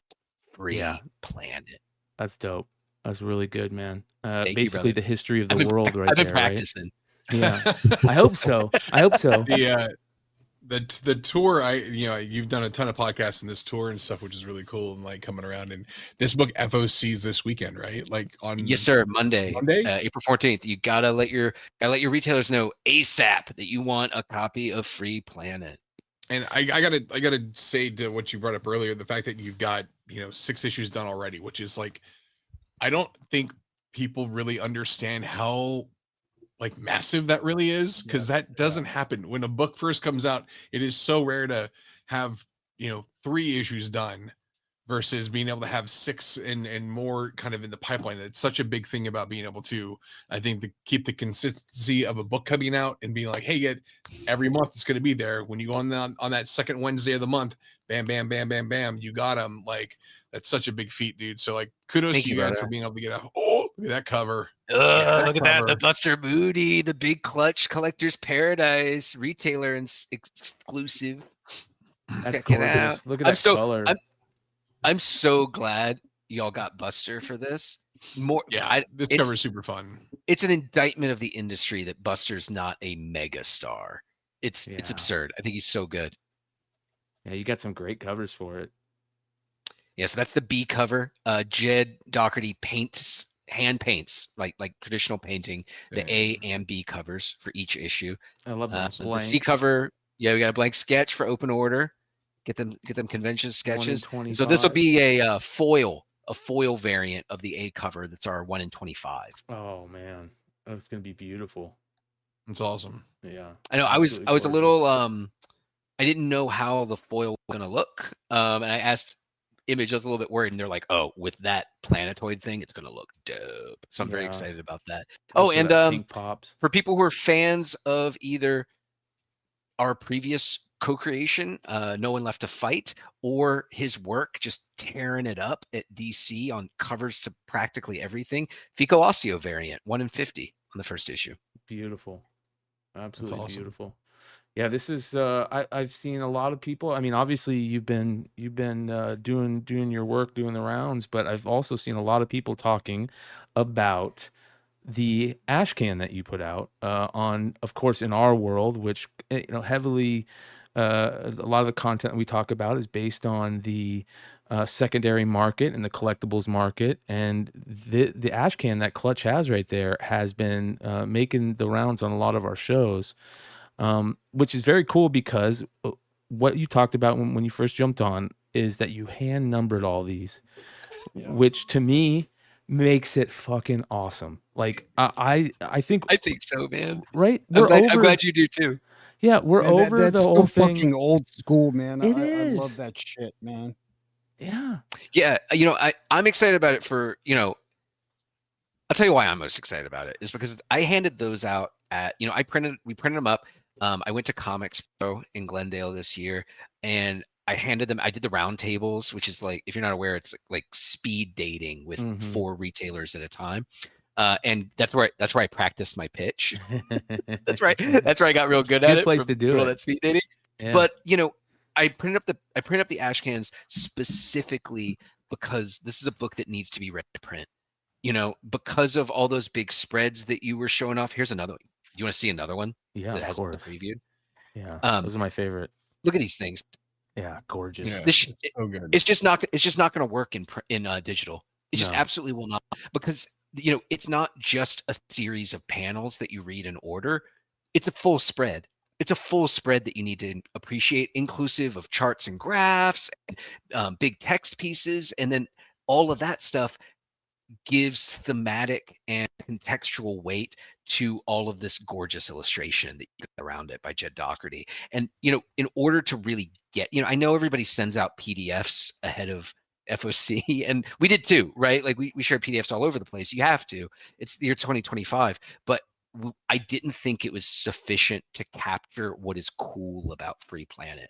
And so the fact that something that we printed up for retailers to be able to get a look at what this thing is going to be like before they have to place their orders, and and what I told him is, I was like, take this back, show it to your staff, show it to customers, let people see what this thing is going to be. And the fact that there's been speculator activity and collector interest in that promotional tool is exciting to me, because it indicates that there is something to this approach, right? That like there is something to holding this thing in your hand as opposed to just reading it on a tablet or a screen somewhere. And that's how it was designed from the ground up. It was designed to function as an art object, something you have to hold, and to function as literature, which speaks to what you were mentioning earlier, Brian, about it's a dense book. It's a book that takes time. Everything, and to Clutch's point about the work we put in ahead of time, everything about this book is time intensive. Jed's drawing, certainly, right? Look at the pages. They were so jam-packed. Yeah, and I totally get, Aubrey, what you're talking about with the Howard Chaykin influence. Hell yeah. I mean, the panels look so clean, and it's real pleasing to the eye. It's not like a trippy artwork. It's just really clean, like watching a TV show or a cartoon. Hell yeah. Thank you, brother. Yeah. Thank you. Yeah, like every part of this, from the research that I did for it, like the real world research to inform this science fiction world we're creating, to the extensive design work that Jed did for the first time on this book. I'd never done it before, and look, I brought visual aids. I did thumbnails, which isn't totally unique. Some writers do thumbnails. Yeah. I read the same stuff that y'all do. Yeah. I'll tell you what's different though. instead of doing thumbnails after I script, which used to be what I did sometimes, right? Just to make sure that a script page is viable and it'll actually work on the page. I do these before I script. So I'll have an idea of what an issue's gonna have in it, and an idea of like what scenes and what I need to get across and what I want to communicate and what I want readers to, most importantly, what I want readers to put together for themselves, right? And then I'll sketch out all of the single pages and then all the spreads, and I will figure out how to convey that information in such a way that every time a reader turns the page, they're hit by something nigh overwhelming, right? Just fire hose of visual information.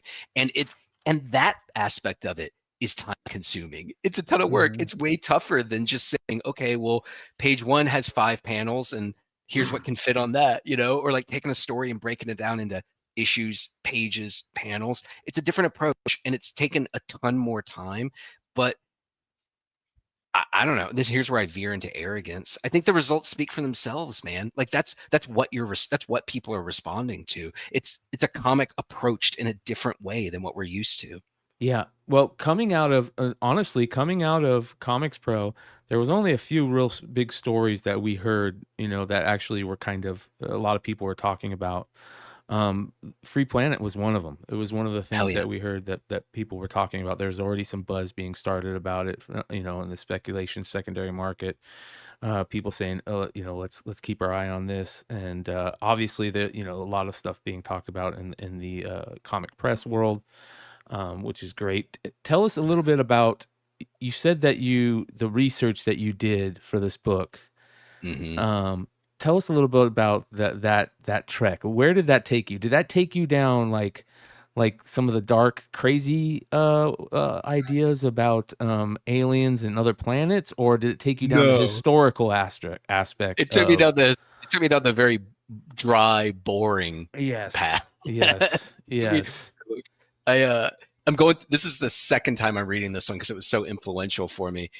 The Spanish Civil War by Hugh Thomas, and they're all like this thick. It's demented, and that's why this process has taken so long, because I've wanted it to be research led, right? And most of my research is centered on revolutions and civil wars of the 20th century, right? Yep. So I read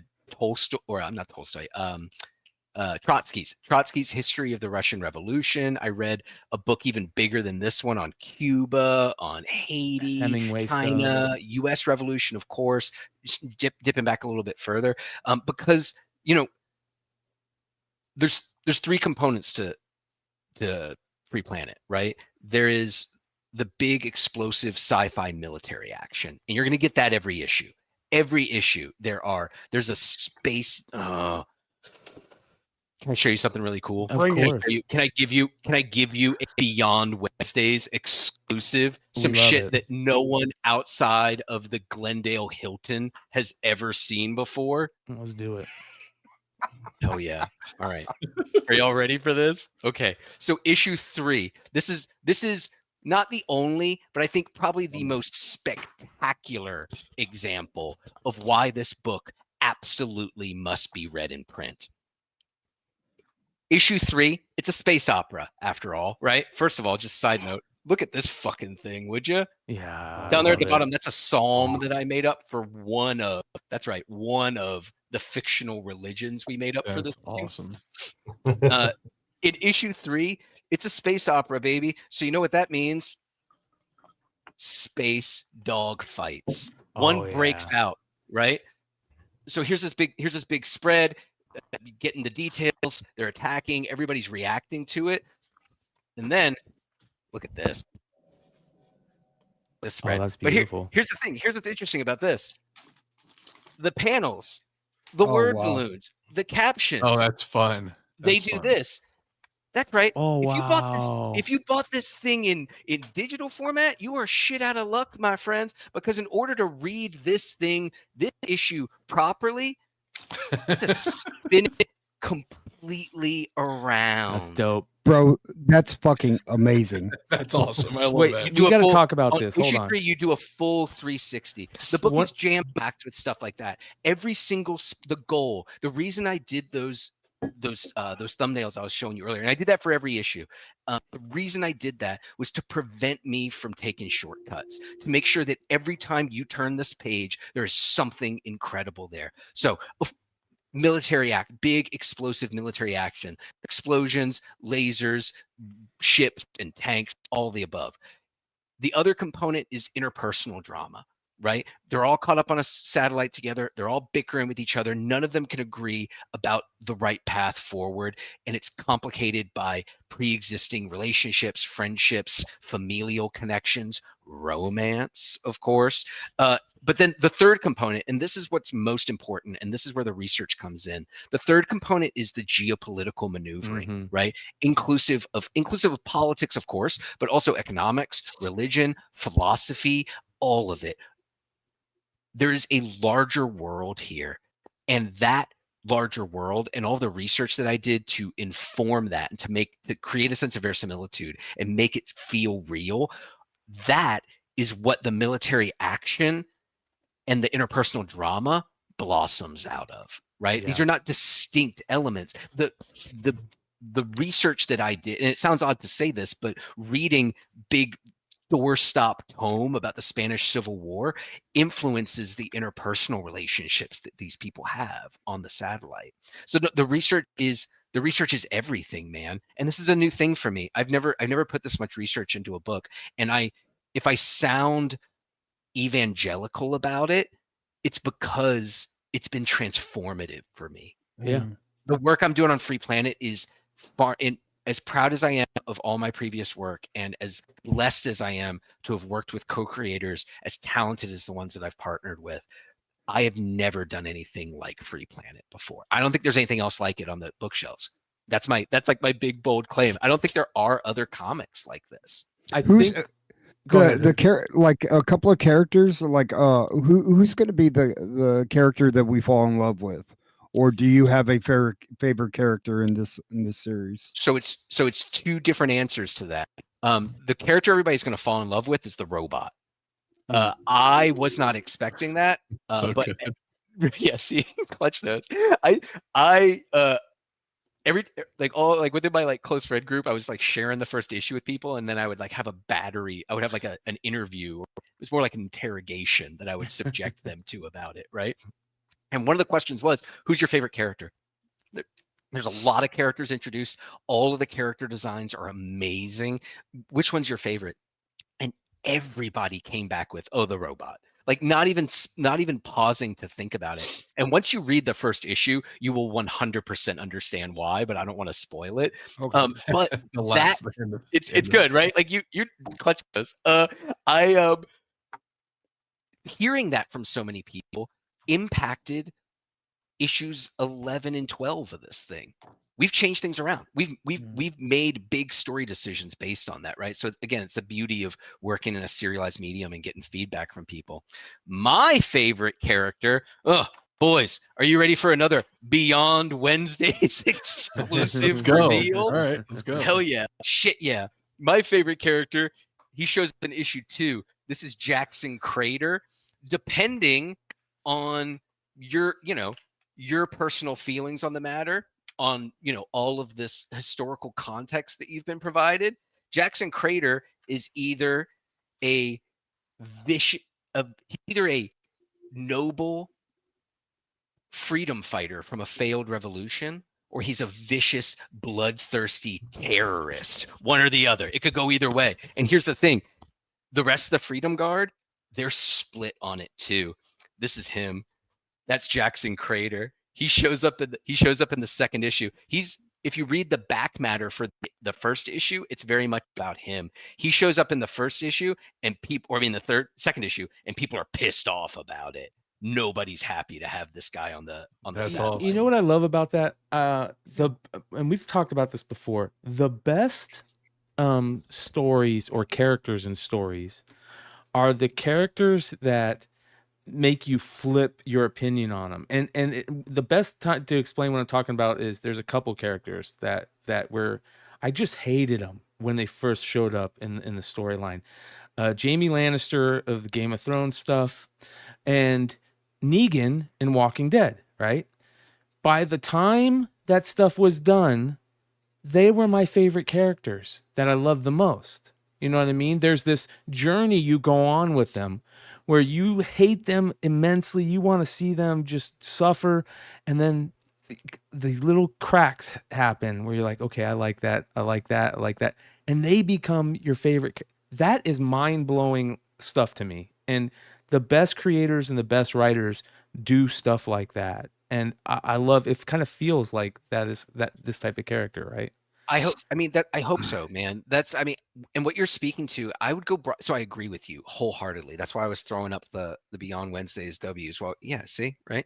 That's why we're all doing it. I agree with you wholeheartedly. And I would agree with you on an even more foundational level, right? That what you're talking about, like, is a specific aspect of something broader, which is complexity, nuance, and ambiguity. Right. And that's, I keep saying, I say it all the time. I say it online. I say it whenever I do these things, literature and art object. That's what we're aspiring to here. That's what we're trying to create. And for both of those things, what sets them apart from lesser, book projects with lesser aspirations, what sets it apart is that complexity. It's the ambiguity. It's, I feel very strongly that this is true of all storytelling, right? It's not, people talk about show, don't tell. Bro, I want to do neither. I don't want to show you anything. I don't want to tell you anything. I want you to figure it out. I want to give you the pieces, and then you as a reader put it together and understand. Or, you know what? I'm sorry. Let me take that back. I don't want you to understand. I want you to exist in this gray area of what is this thing about, and how, and I want to do something that's complex enough to prompt additional thinking and rumination. And that's what you're describing, because Jaime Lannister is a complex character. There's a lot going on with that guy. And I know, like, on a TV show, it's easy to say, oh, well, this guy's a hero. But, like, if you read the books, he's still a monster. Oh, big he's time, still he's a monster throughout, right? Yeah. And this is the beauty of comics, right? That we can achieve literary depth in a way that television and film cannot, right? That we can, and it's tied up in the fact that comics is a cool medium. It's something that readers get to experience at their own pace. And which brings us back to what you're all talking about earlier. This is a book meant to be read slowly, man, so that you can take all this stuff in. Because that's exactly the hope. I want readers to be as conflicted about Jackson Crater as the characters in the book are. Because he is my favorite, but make no mistake, he's a monster. Yeah. He's a violent monster who's killed untold amounts of innocent people. And he's had his reasons, and maybe they're justified, but, like, that's the thing. That's the thing. That's what very makes interesting, because I'm really into I quit watching regular TV probably 15 years ago. I'm one of the guys that was, like, one of the first people to just stop doing cable and just do everything through the internet, right? And it turned me into a documentary nut, right? And Okay. I love watching historical documentaries. My favorite time period, there's two of them, like very early, like way back in, like, the Sumerians, like the Hittites, and that era, like the ancient civilization, and then, like, early English medieval stuff, right?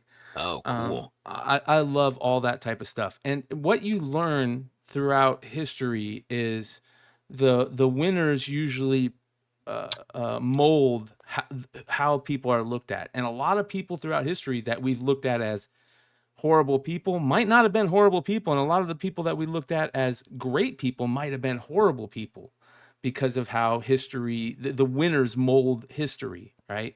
Absolutely. And humans are complex, man. There's just heroes out there, And that's what's great about art.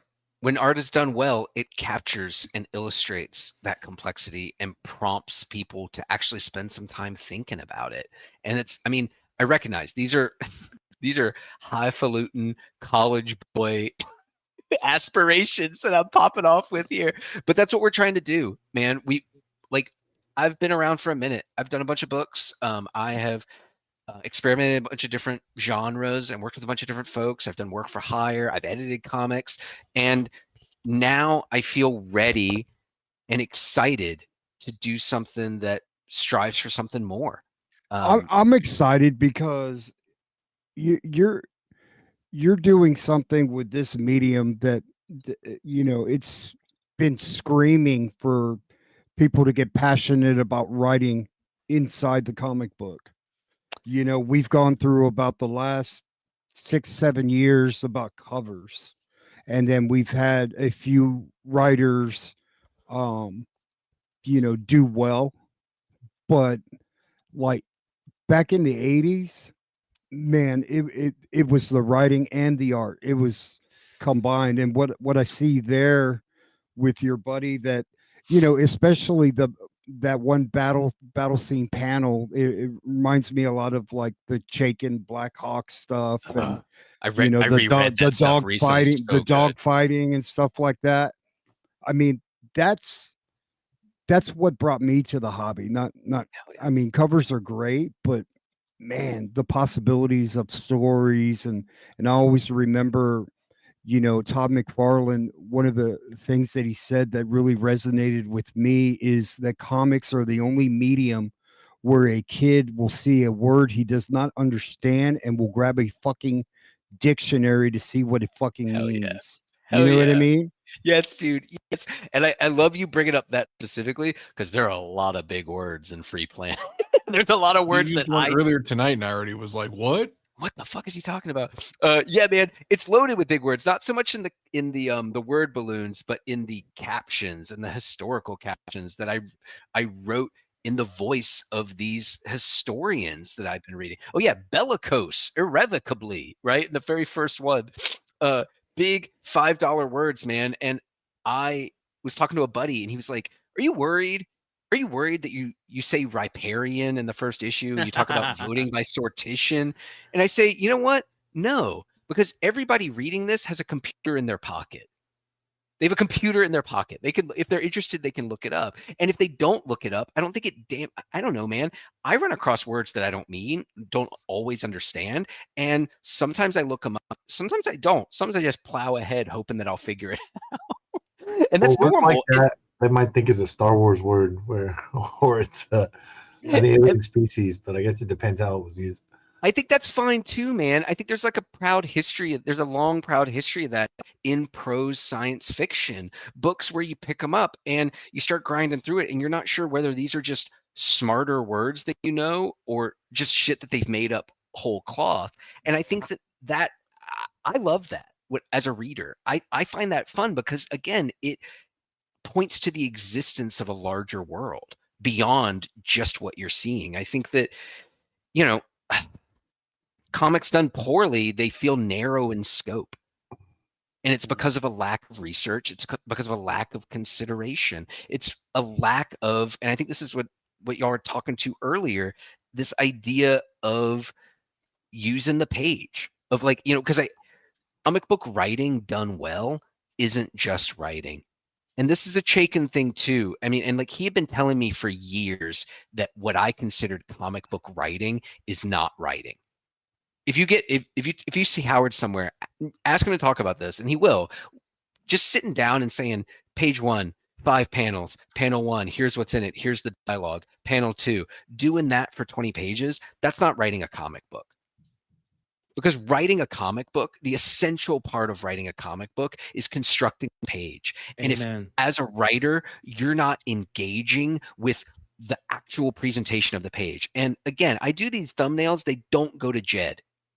He doesn't need it. He's better than me, right? He makes them better every single time. But you need to immerse yourself in that, so that you can convey it 100%. through words, right? That's exactly right. That's exactly right. So that big spread that you looked at, it was, my idea was just horizontal, the big, like, I call it the 90s full body image, right? Like the Liefeld, crazy, man. That's the badass. Liefeld full body image on the left. Yeah. I love that. Yeah. And so I called for that, and then I said, how many? 3, 4, 5 panels, and then an inset at the bottom.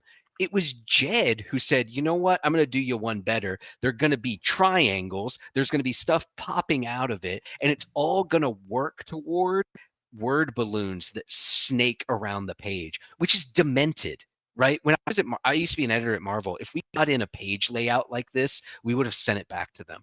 Wow. We'd have said, no, this is too crazy confusing to me. That goes again to like there's this disconnect. It feels like there's disconnect, and it surprises me, Aubrey, because listen, there was this moment last year where Hood had read Hickman and Sanford Green's Doom one shot. Maybe my favorite. You know what? My favorite single issue of last year. Amen. Down. Agree 100%. And Hood said, listen, Brian, you have to wait to do the show and read this and before we start the show because it's that good. So I read it and he was 100% right. And you know, part of the thing that was so good about that was how well the layout worked for the storytelling of the book, and it was still very dynamic, but it moved you to want to finish the book quicker and move and the way you just again, like you're talking about, the way that you enjoyed that comic and went back and looked at it and saw things and how dynamic it was. This feels a lot like that. Which that's is enormous. That's enormous praise. Thank Yeah. you, because Yeah. I think that Hickman Green Doom comic was a triumph. And I'll tell you what really stuck out to me about it, and I think is it's similar to our. I think it's similar in what we're aspiring to on Free Planet. Right, the scale. The scale of it, and you know the surrounding world and the depth of it, and the insistence, you know, the obstinate belief that readers will catch up. They'll piece it together, right? If you make it interesting enough, you don't have to tell everybody everything. You can let them figure it out. You can let them fill in the blanks. Like that right there is the beauty of comics, right? It's a Scott McCloud thing. All the magic happens in the gutters, right? It's about what people make up in their head, right? But you can extend that further. And you know what knocked me on my ass about that Doom issue is that, and it's what you're talking about. It's page layout. It's page design. It's the fact that every time you turn the page, whether it's a full spread or just single issues, what you're shown is not just overwhelming, right? It's, you know, it's never just here's 5 or 6 panels and a grid for you to grind through to get to the next one, right? That's never what it does. Instead, it gives you a self-sufficient piece. It gives you a page to live in, right? The way that a lot of comics are paced, you burn through it and you don't actually have time. First of all, there's no incentive to spend time with it. Yeah. But the way that those Doom pages were laid out, each page was a story unto itself. There was no connective tissue. There was no stuff there just to move things around so that we could get things in place for the splash in 2 pages, right? Yes. It was clearly ideated at a story level in consideration of the fact that what you're making is a comic book, which sounds like a really low bar to clear, right? But if we're talking about, you know, the way comic books typically get made, it's an assembly line, and you know, it's necessary to, and this is not a knock, right? This is doing monthly comic books is impossible. It's just impossible. I'm shocked it gets done at all, much less with the frequency that it happens.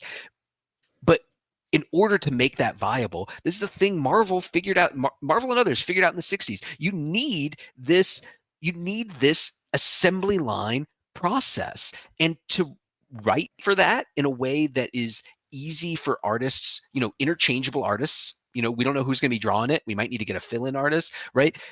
The thing to do is 4.5 panels per page, a couple splashes every issue, and keep your balloon count under this, keep your word count per balloon under this.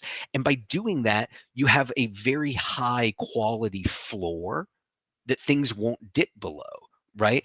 But it locks you in, right? It prevents you from taking advantage of the immense capabilities in the medium, Yeah. I believe. Yeah, there's something about this periodic or this sequential art medium thing that you can do so much with, and some people are good at as the less is more thing, but if you have the ability to do these beautiful 2-page spreads and do them in a way that is fun and exciting, and I think that's again the whole thing about comic books too is so amazing. They're meant to be the reason why they're so popular and they've lasted as long as they have is because of what they are, in that fact that a physical periodical sequential art story, it's important to the medium to continue that. Literature okay. and art object. No Yeah. other medium can do it. Yep. A novel can't be an art object. A sculpture can't be literature.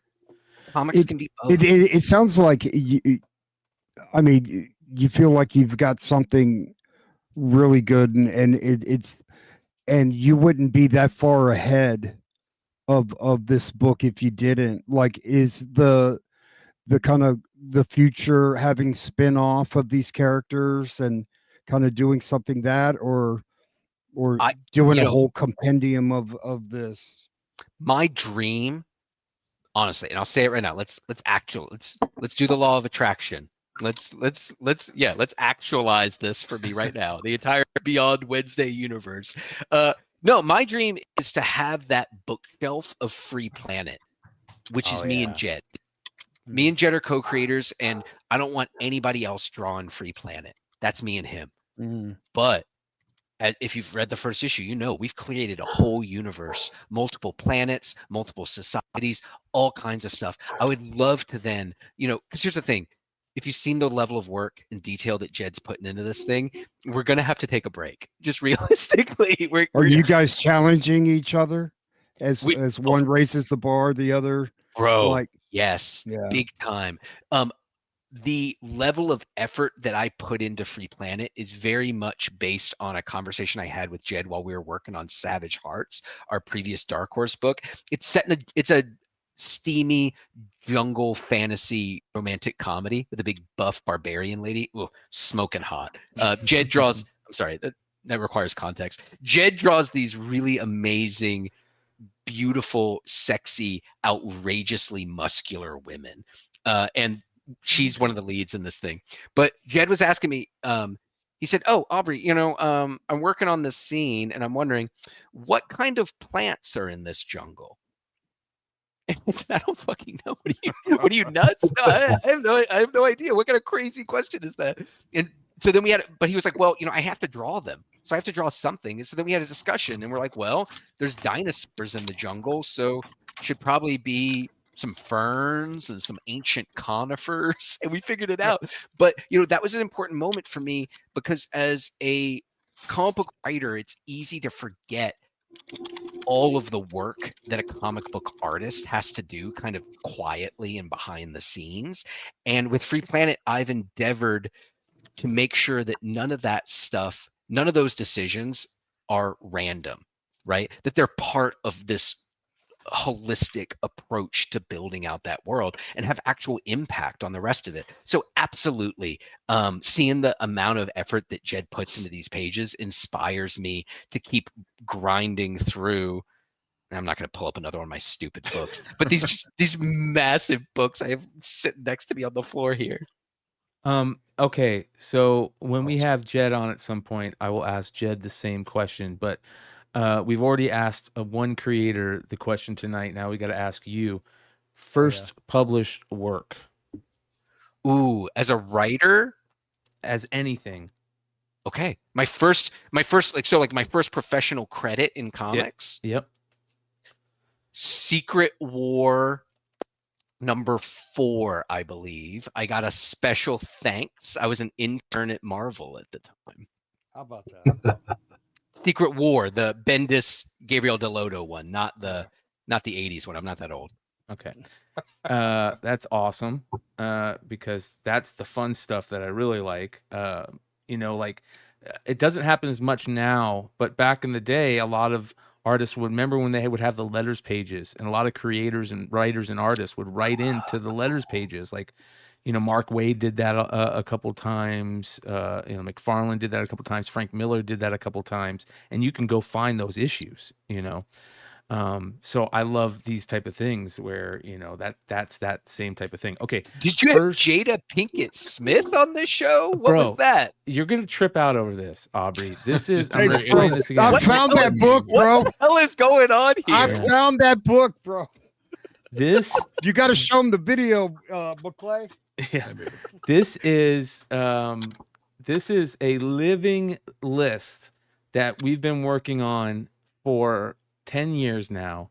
It's available to the public to add to if there's creators that they want to add to the list, and we try to add to it as many times as possible.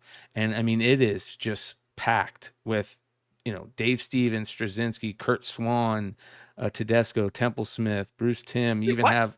Am I losing my mind? Why did you ignore my question? Why is Jada Pinkett Smith on here? Okay, so of course, I think it's wild that you're acting like that's not strange. Welcome to Beyond Wednesdays, bro. Yeah. So one of the funniest moments that's ever happened on this channel is Hood put out a TikTok or something with Jada Pinkett Smith back in the day. Oh, by the way, if when you guys say her name one more time, you're gonna get slapped by Will Smith. Just so you know. And keep your name out. I'm gonna reach in from off screen, knock glasses off my face. That took us down this crazy route of finding that she did a comic back in the day for Awesome Entertainment. What? Yeah. Whoa. And we love Rob Liefeld over here immensely. He is the GOAT, okay? He is the GOAT. Agreed. But there is some times where that's not a GOAT cover. So I think one of the things that makes Rob the GOAT is he knows when he understands levels of effort. Yes. That's one of the things that makes him great. And he has the motherfucking receipts. You know what I mean? Like, you can't say that Rob Liefeld isn't great when you looked at how many comics the guy has sold. Oh yeah. So, anyways, this is Jada Pinkett Smith. This is her first comic credit. She wrote it. She wrote it. Yep. It was called Menace. Yep. So yeah, this is the Beyond Wednesdays list. So now we're adding you to the list. First writing credit. I believe my first writing credit was a backup in Mark Guggenheim and Justin Greenwood's Resurrection series at Oni. I don't remember the issue though. Okay, hold on. We're gonna find it though eventually. Oni Press. Hold on. That's this is the type of thing that we do here, and the Beyond Wednesdays community. All right, we'll figure it out. I found it already All because it was me and Brett Weldell, and we did a backup in Resurrection Volume 2, Number 7. Okay, that was my first writing work. Sick. Boom. Aubrey Sitterson is on the list. There it is, right boys. above Scott Snyder, and Scott and right below Joe Simon. So you're in right below Walter Simonson. So hell yeah, great place to be, man. Good company. Yeah, very good company. So that's the type of stuff that I love to collect. I love to find those cool things, like we were talking about. That's a very neat collection. I was making fun of you because I was just the Jada Pinkett Smith thing threw me, but that's actually very cool. Hey man, you got that's another cool thing about comics is there's so many ways to collect and enjoy comics, right? You have your stuff that you love to read and consume as like content, like reading content and stuff. You have your favorite artists, and then you have your little niche collecting stuff. Some people collect first appearances or keys. Some people collect skull covers. I collect weed books and creator firsts. So that's nice. Yeah. Skull covers. Yeah, and skull covers. Yeah, man. I think it's a beautiful thing about comics as a broader hobby, right? Especially when you go to these comic book conventions, which I love doing, and I love seeing so many people enjoying aspects of the hobby, especially when they hold no interest to me. Yeah. Like I love those that exist, right? Like I love, like I have never had a desire to cosplay, but I love that that exists. I love that that's an option and that that's a thing for people. I don't like going to panels really, but God bless people who do. That rules, man. Like what a cool way to spend a weekend if that's what you want to be doing. I think it's We great. just got back from WonderCon, and I didn't realize how big of a cosplay con WonderCon is.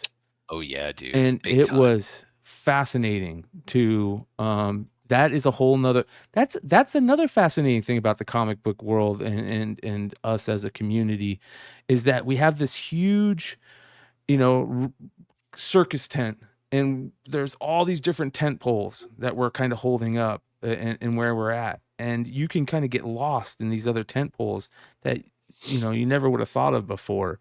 And the cosplay one is very, very interesting, and talking about like a weird drama filled comedy type thing. Cosplay world is definitely that. There is some crazy stuff. So that is goes on in comics that world. though.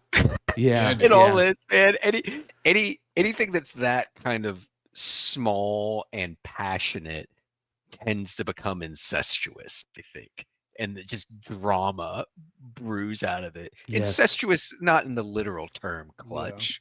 Please, we're speaking figuratively. But it all stems Oh, from 2020 changed a lot, man.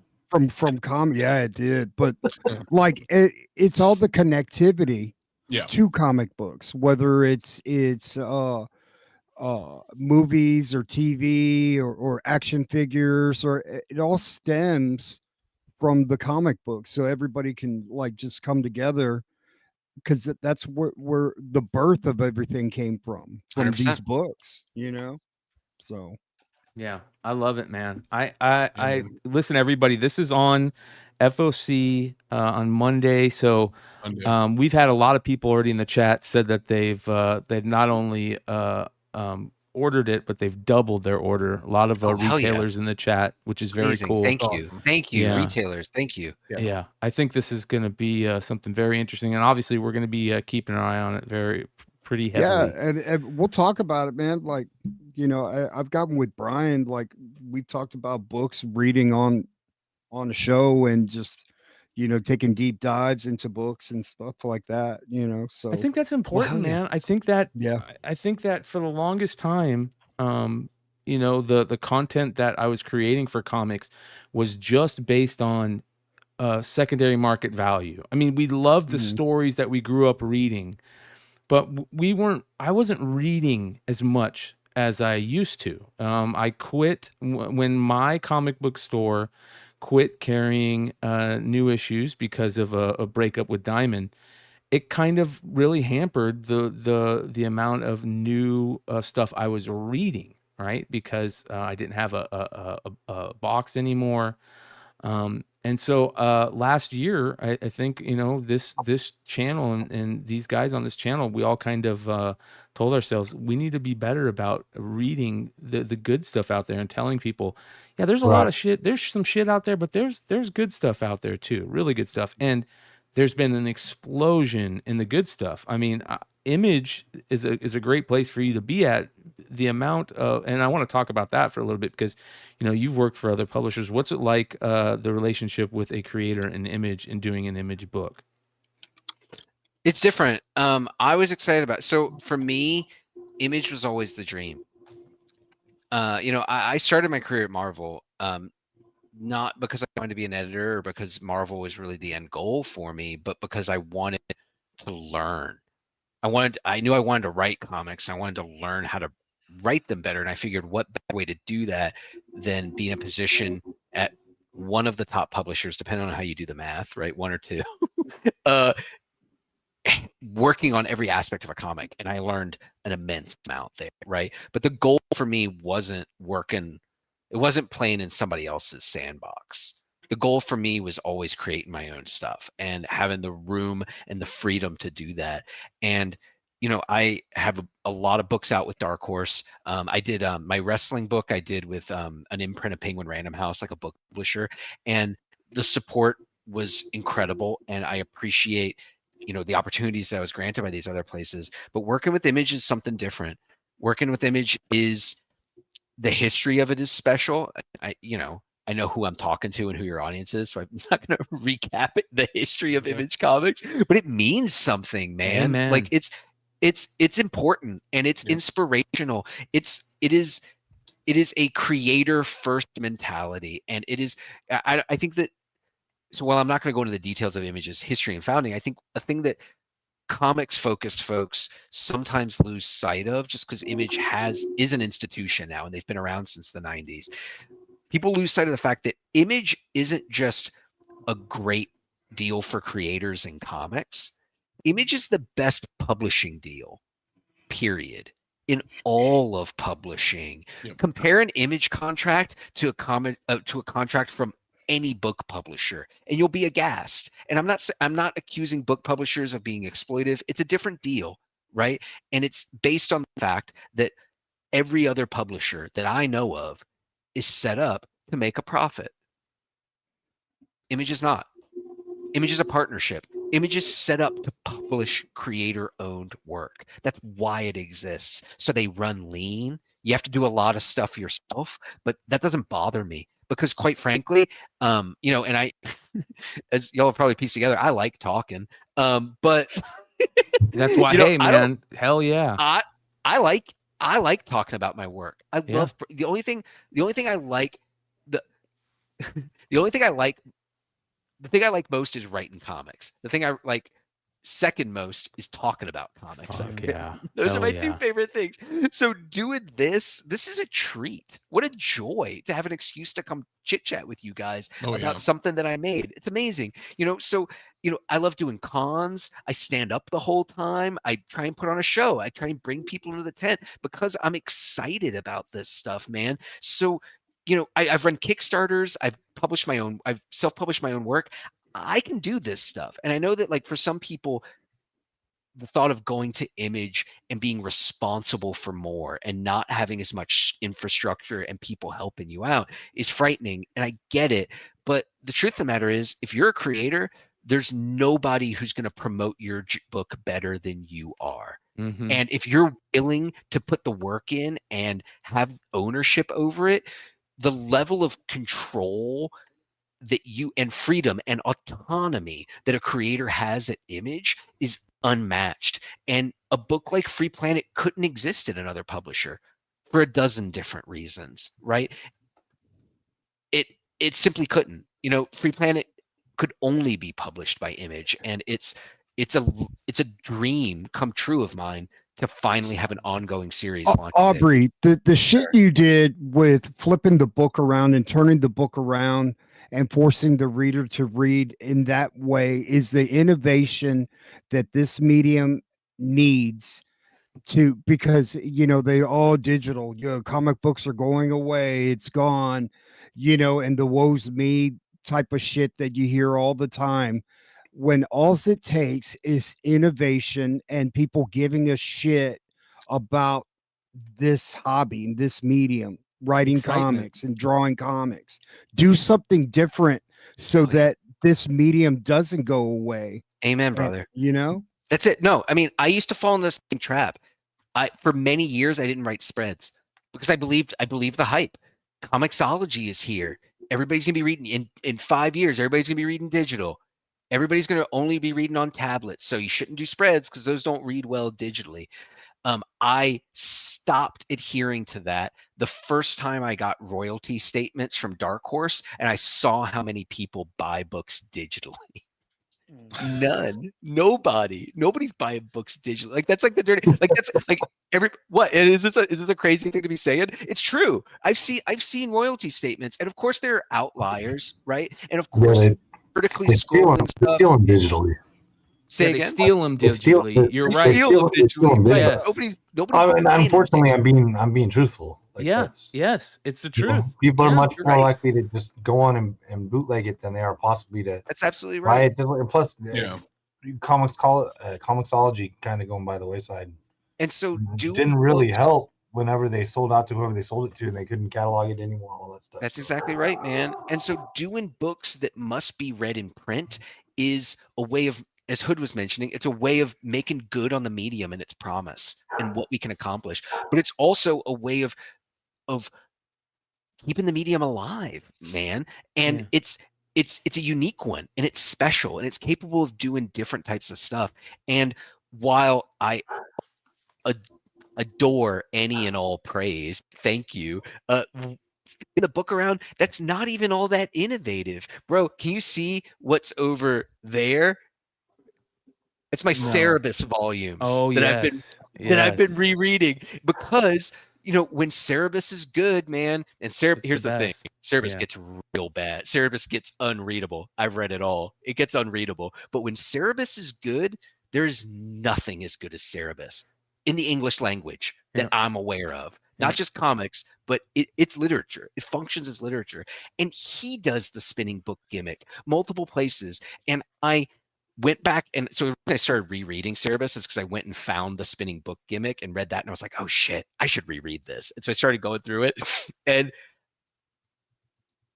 I thought, why don't more people do this? Why don't more people do the spinning book gimmick? And I got halfway through working on that. You know why? One Because it's hard.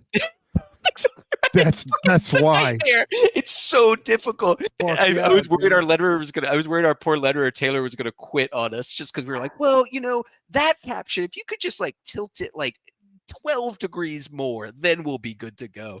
But yeah, it's difficult. All this stuff is difficult, man. To make considered deliberate art, no matter what medium you're in, is difficult. And if you're doing stuff that's easy, if you're working in accordance with a formula or a template, or just doing the stuff that's going to get it to the next guy the quickest, you're not doing the thing. You're not making art. You're not taking full advantage of the medium that you're blessed to be working in. Yeah. Comics. Yeah. Amen. Yeah, absolutely. Oh yeah, comics. Amen. There was the greatest creators in this game are known for doing stuff that thinking outside the box and changing how you look at the medium. Like, you forget that it's a comic, right? Carl Barks was one of the guys that took a kid's book, a Donald Duck Mickey Disney character, and made some of the greatest sequential storytelling in the world, from a kid's character. Because he thought outside the box, he did different things, he took chances, and we love that. And I really, here's the other thing, brother. You're infectious. You have charisma, and you hopefully, which I'm pretty sure you do. I'm gonna call my wife in here so she can hear I know, you say. right? I need to say that again. That's Use the points for later. That's important, brother. Charismatic. That's important, brother, especially in the world we live in now. Appreciate Because back in the day, let's say 30 years ago, the creators in the world of art and music and a lot of this stuff, you didn't even know what they looked like or what they sounded like or who they were. Speaking of Carl Barks, people just knew him as the duck artist, So this day and age, so much of it is about, not only do people want to enjoy the content and read and love the comic, but they want to support somebody. They fall in love with people who feel genuine and that they want to support somebody, which is very cool. And especially with social media and the content, YouTube and all this type of stuff, where we can bring these creators on. Being charismatic is a good thing. So continue doing what you do, man. What's the next step? Where are you going to be doing any cons coming up? I am. My next con is Des Moines in late May. So it's the month Free Planet comes out. I'm very stoked. It's gonna be my first one out with the new baby. Come see me in Des Moines. Congratulations, man. Oh, I'm sorry. I'm sorry. Free Planet is the baby. Yeah. I don't have children. I think most of us got that. Confusing. Free Planet is the baby. I'm not actual children, sir. Yeah. Be careful there. You might Yeah, just, that's cool. Yourself. From like Image, you getting the support from like a Robert Kirkman, and you getting that on there. I mean, that's a big deal. I've been really blessed. I've been in comics for a long time, and I've met a lot of people and worked with a lot of people, and they've been really supportive of what we're trying to do with Free Planet. And so I've been blown away by the blurbs that we were able, like the people who are willing to give us blurbs, Kirkman and Kieran Gillen and Howard Chaykin, of course, because as much as I love him, he's very difficult to please. Uh-huh. So the fact that he was willing to give us the thumbs up. Jonathan Lethem is another one that I still have to kind of pinch myself. He's one of my all-time favorite novelists, and he's a big. He wrote Omega the Unknown at Marvel years ago, which is how I know him because I worked on that book. But getting a blurb from him was I don't know. I still can't believe it. You gonna get Shaken to do a cover? Maybe, we're not doing a ton of variant covers. We've got that Fico Ossio one on the first volume. But who knows down the line? I would love to. Howard's doing his own thing, man. Yeah. He's cranking on stuff. Just Yeah. every time I talk to him, he's not slowed down at all. So it would probably be a scheduling thing more than anything.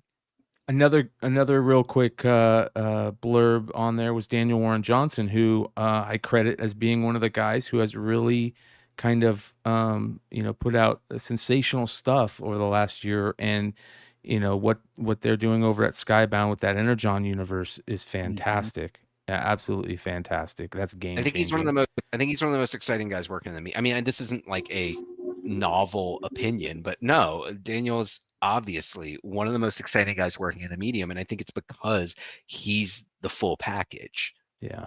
That guy can write and he can draw, and when he writes like a cartoonist, and he writes in consideration of and in view of the page. I love The Moon is Following Us because I love trying to pick. It's two cartoonists. It's two full cartoonists who can do the whole thing, but they're working together and trying to pick apart who does what and where the influences are and like where those seams are. I find to be like a fascinating meta narrative in that book. I adore it. Him and Riley both are just incredible. Totally. Are you going to San Diego? I will be at San Diego. I'm not going to set up. I'm just going to be wandering. My hopes, fingers crossed, knocking on wood, is that's my victory lap after Free Planet is a massive hit. Hell yeah, brother. That's the plan. So help me with that. Everybody, all the retailers in the chat, please. Hell yeah, brother. Well, let's plan on enjoying a beer or a bite to eat together when you're out there. Baby. We're gonna, so and then of course we're gonna bug you even more to come hang out. Big leg, bro. Have a good one, man. Yeah, we're gonna get in trouble, man. We're gonna bug you even more to come hang out with us on the show. You always got a seat. Anytime you want to just come hang out. Once we got a few issues out and y'all have seen what we're cooking on this thing, I'll come back. I'll bring Jed with me, and we can have a little bit more spoiler heavy. Love that. Chit chat. Hell yeah, man. Yeah. This is a treat. Thank y'all so much for having me. Hell yeah, brother. And FOC this week, Free Planet. Make sure you guys go check it out. It's a game changer. And Aubrey, you've been great, brother. Kidnap Aubrey. Give me issue 6 now. Amen, brother. I'm trying to use my left hand. All right, later, brother. That's that was awesome. That was great, man. Holy shit. It's so like, I don't know, man. It's fun to talk to fun dudes about comic books, and like Aubrey definitely like shows like the guys, people in the chat were just like, it's infectious how much he's enjoying just making a fun book. And like when I ran into him at Comics Pro, which again, like I know there are a lot of people in the comic book retailer world who shit on Comics Pro and kind of shit on the people who go there. You're absolutely wrong. Like the people who go there are the store owners who are the most invested in being they want this industry to be, it's crazy. Like they're so invested in it and they're there. And the fact that Aubrey was there and like we chatted for a little bit, he handed me the book and I was like, this is great, man. Like it got me into it, got Ed from Collector's Paradise, and the two of us were like, let's, we love where this is going.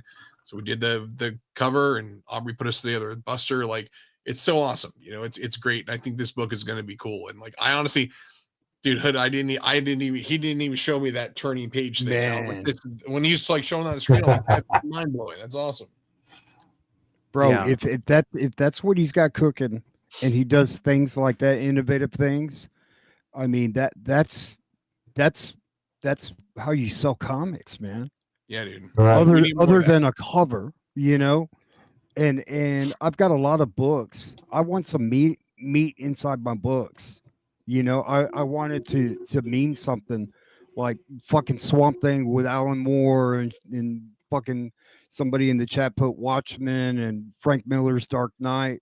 We used to have that all the fucking time.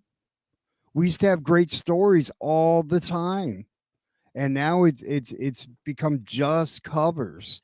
Man, but if you can get covers and a good story in there, man, it just I want to just makes the product so much better, man. 1000%. There is okay, so it's great that we had Aubrey on. It was perfect timing to segue into another new book that's coming out that by another creator that feels like in that same vein, that being James Tynion and Exquisite Corpses. So many people have been talking about this book. It's got such a great idea and characters, and it sounds like it's going to be an absolute hit.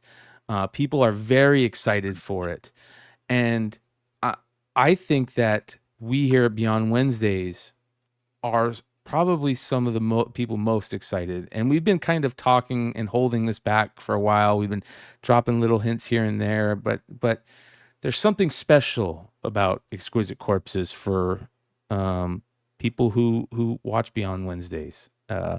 And Clutch, can you talk a little bit about Exquisite Corpses and your kind of what you're doing with it this year for this first so issue? I mean, I'm sure you guys have seen like they've been hyping it up this past week as they toss it out there, but this is Tynion's like, this is a horror book. It feels like it's kind of like The Purge and 13 kind of ruling family, the cabal of 13 ruling families of the United States. Each send their own killer into a town once every however many years, and the killers go fight it off, and it's a fight to the death. So it feels like battle royale, feels like all that stuff, and it's Tynion, so you're gonna get these awesome, just dude, they're some of the characters. That's a great you cover, can see them man. on that first cover. Like Michael Walsh, like he has all the different characters in the background, like these killers. There are some so unique characters in this thing. It's ridiculous, and this is gonna be bananas. Like that Randy the Rabbit Bro, dude, like that's the book, bro. It's so crazy. Like look at that, dude. That's the Fox Mask Killer. Yeah, dude. So no brainer. And stoked to have done, and this is another one of those things that kind of stemmed out of this beautiful Beyond Wednesdays, collective. And Brian had been talking about an artist for a long time, Pete Carroll. And I think that we've all kind of been a massive fan of Pete's. And so not just for this project, but I had reached out to him for something else before this, which will be announced soon too. But this came together, and I was like, Pete, I think we have to do this. And he was all on board. And so my buddy John Jesperson from JJ's Comics and Art, he and I were like, let's kind of jump in on this together. And so Pete kind of threw out this idea and was like, so if it goes well, and I'm saying this to the chat now too, but like if we sell a bunch of these and we do enough on these, we will keep this series going. So he's doing these cool like back portraits of each of the killers, and this is the first one for the Fox Mask Killer. And I saw Billy post his today, and I was like, he the front end of the Fox Mask Killer, which was like, holy smokes, that was definitely a So let's show Billy. Hood, what would you say about this cover? Yeah. Oh yeah. Hood. Mama. I like it. Shout out to I Mike like it. McComb. I like her. Yeah. Very cool Kill Bill art. So. Yeah. This is going to be a fun series. Really, really fun series. So this is the Big Clutch and JJ's Comics and Arts. It's a great variant. cover, Clutch, man. God damn it. Dude, make sure you guys check it out. Go check out Billy and Mike McComb, aka Pool Boys variant. What is yours limited to, Clutch? So 500, which is the minimum, and it's a cardstock cover too. So it's gonna be, these are gonna be nice and crispy, which is cool.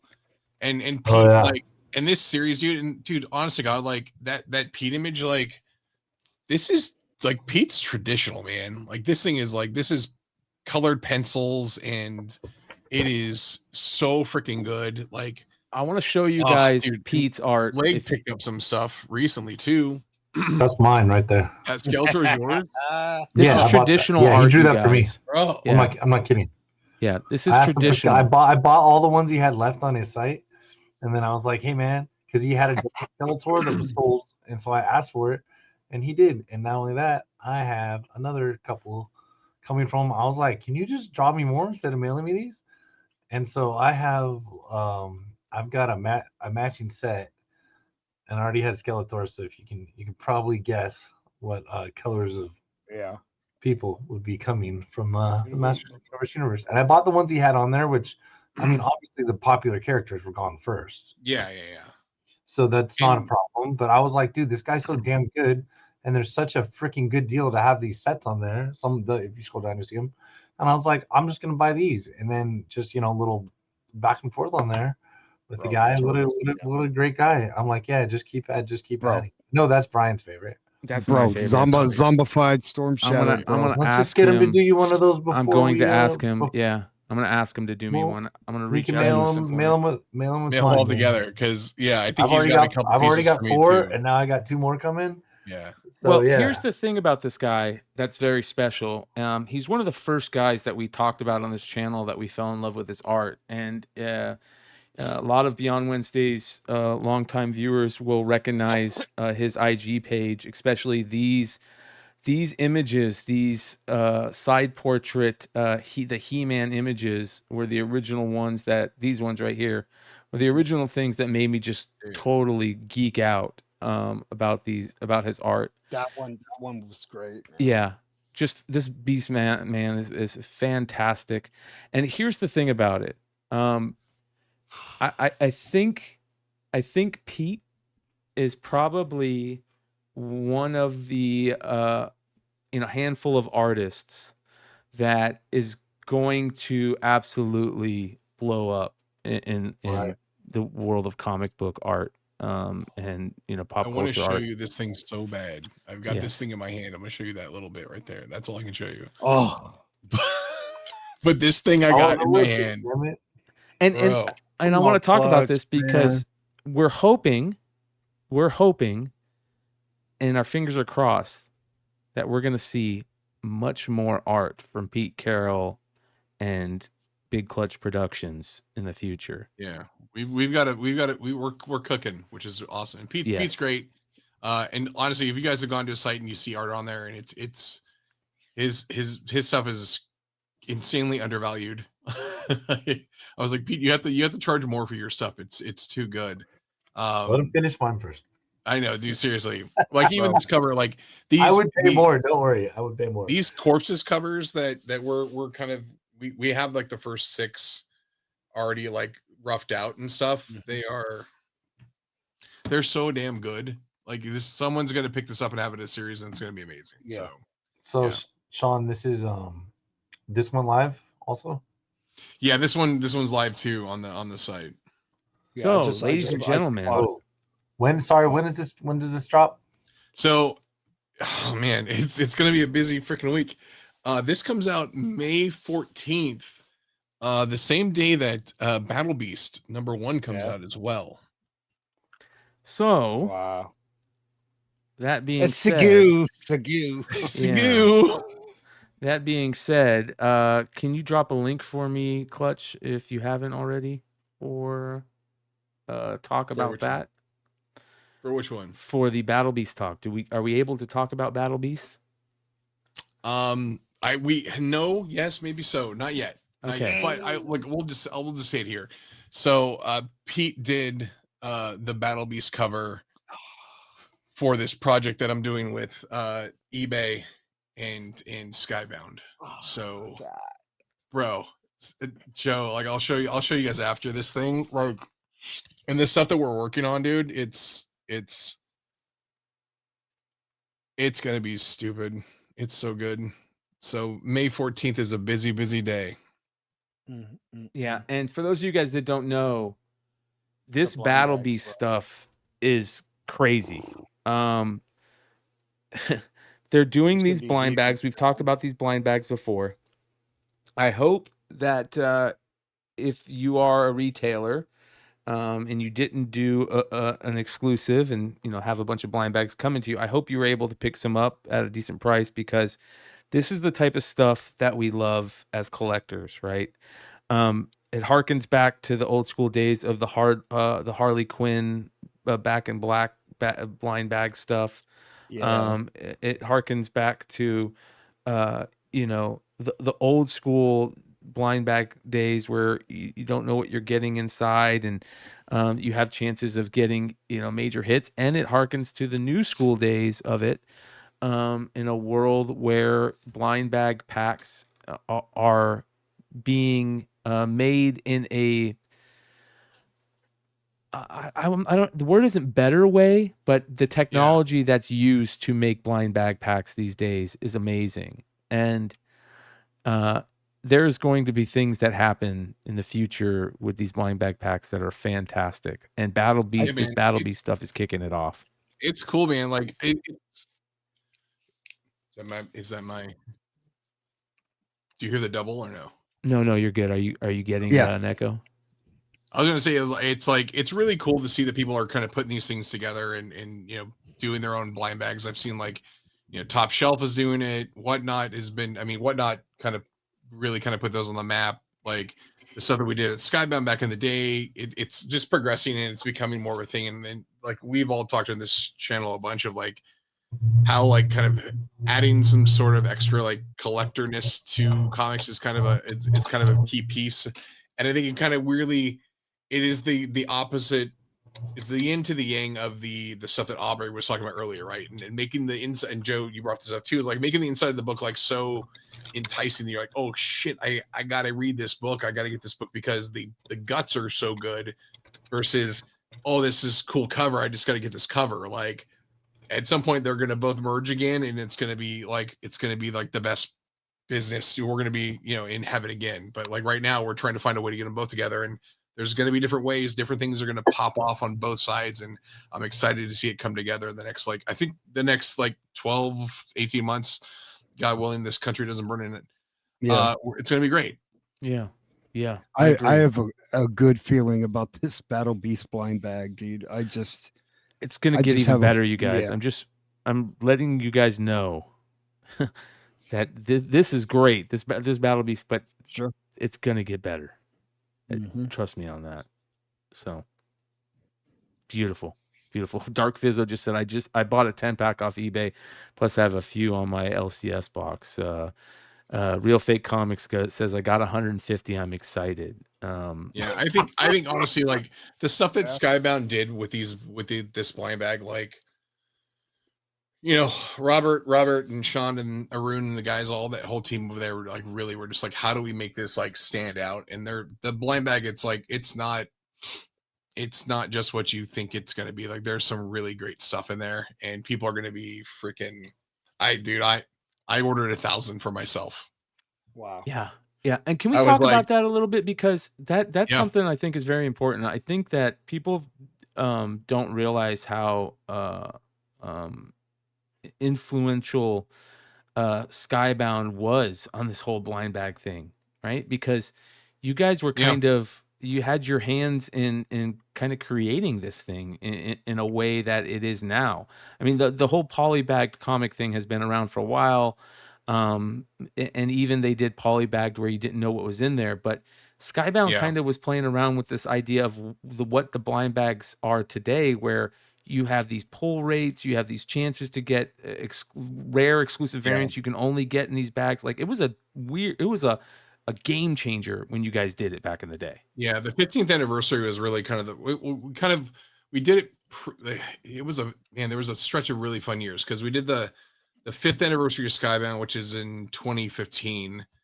We did the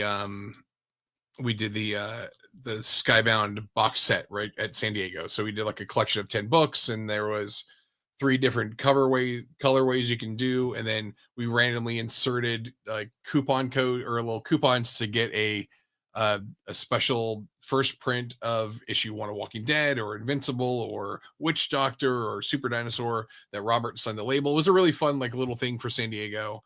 And then 2018, or then shortly after that, Image did their big box set. And then we did, which was, I mean, that big Image 30th anniversary, 25th anniversary or 30th anniversary box set was, I think it was 25th, was awesome. 25th. I still have one sealed here that I keep saying I'll do a break on a stream at some point. That was great. And then because all their bags they were all polybagged inside, and each polybag had different versions.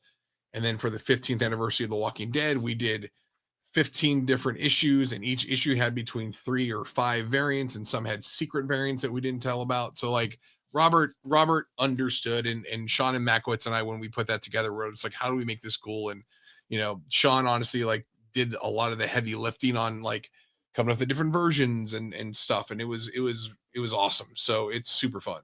Yeah. And I'm then now stoked. this thing, and then the thing that we're working on with that I got to work on with them and eBay is going to be awesome. So super stoked. And shout out to Jack and the Whatnot crew for making the comic packs really like hit.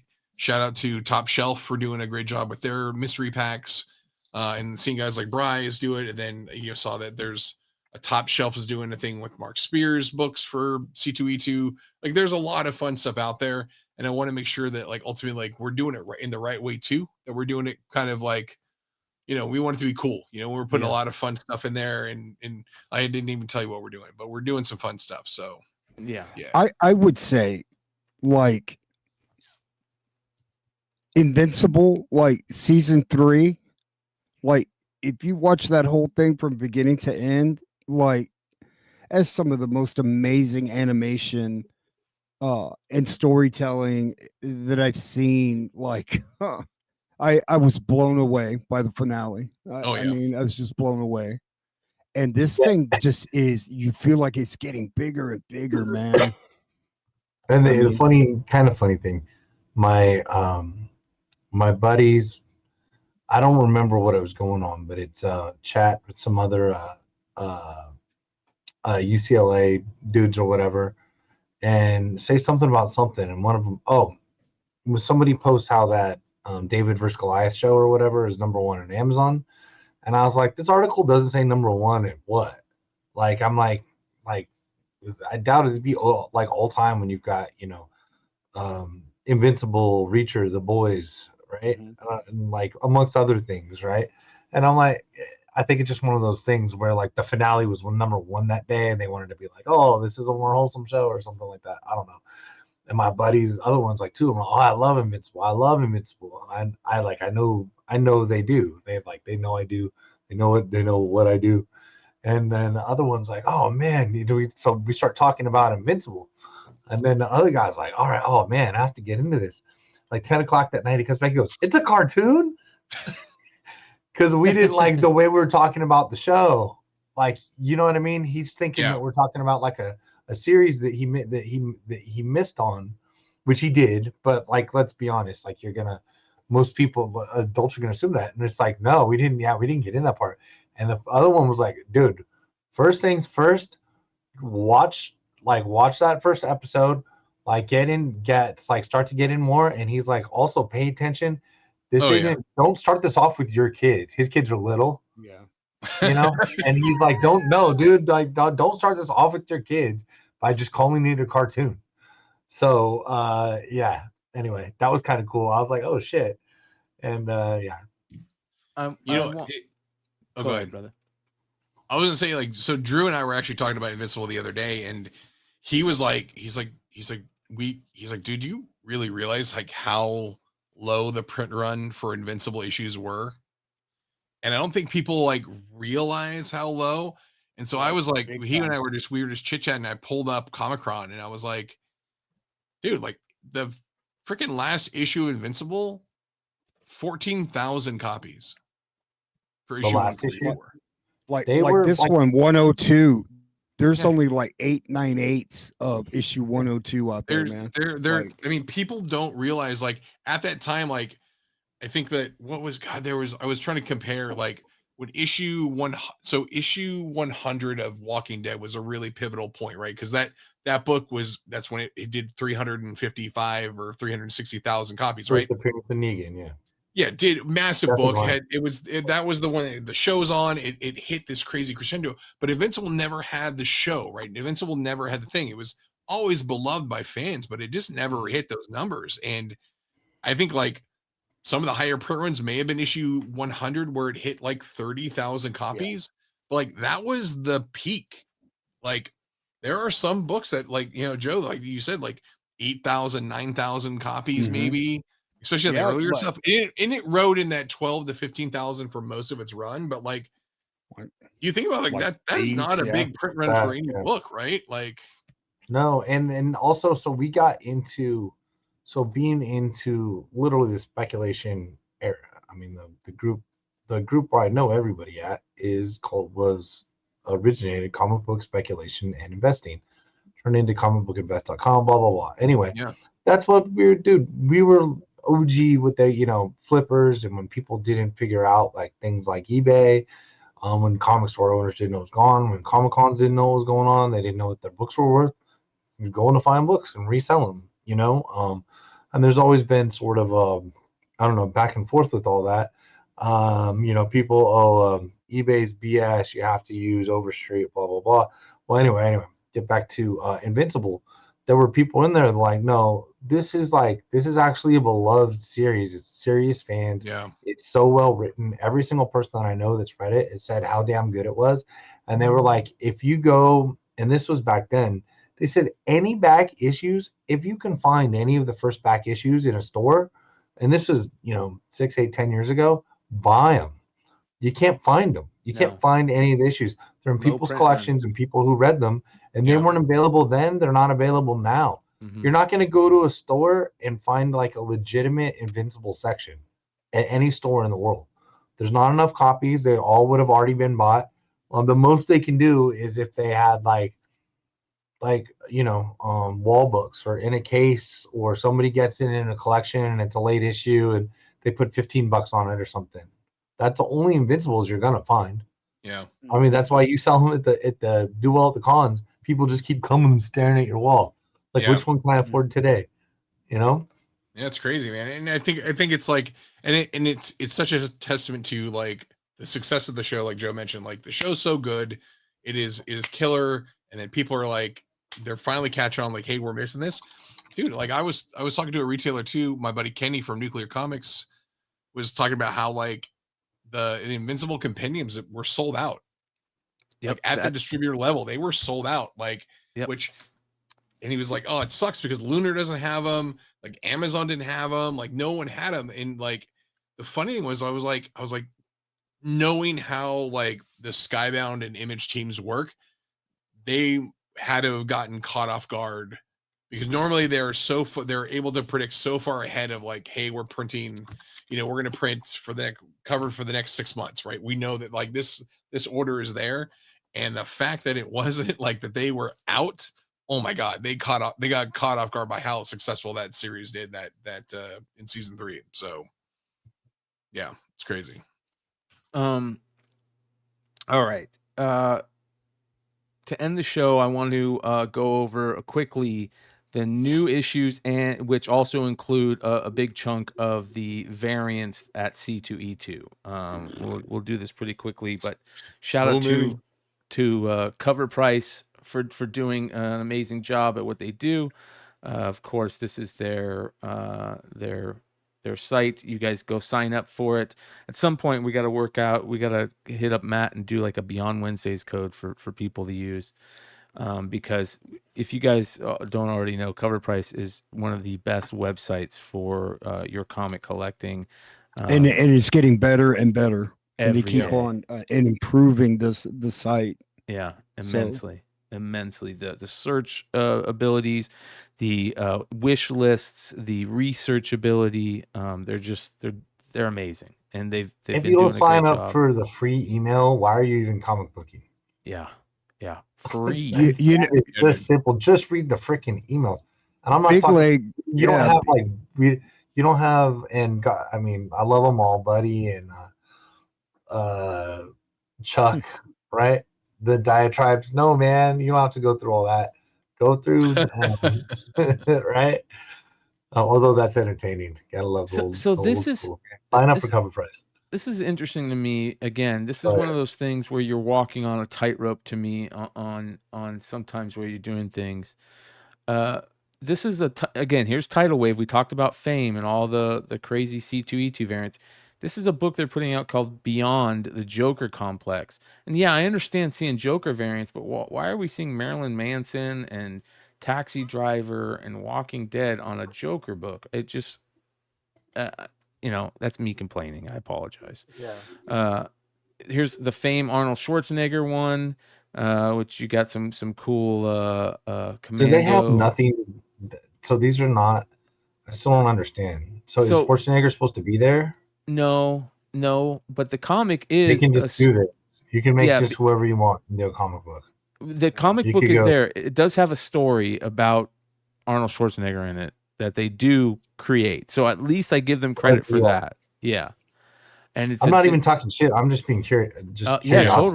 Totally. Yeah, I agree. There's a Charlie Cox one, but they have a Punisher cover, which is weird. This one is a Chris Pratt one, and they're doing Mario variants for it.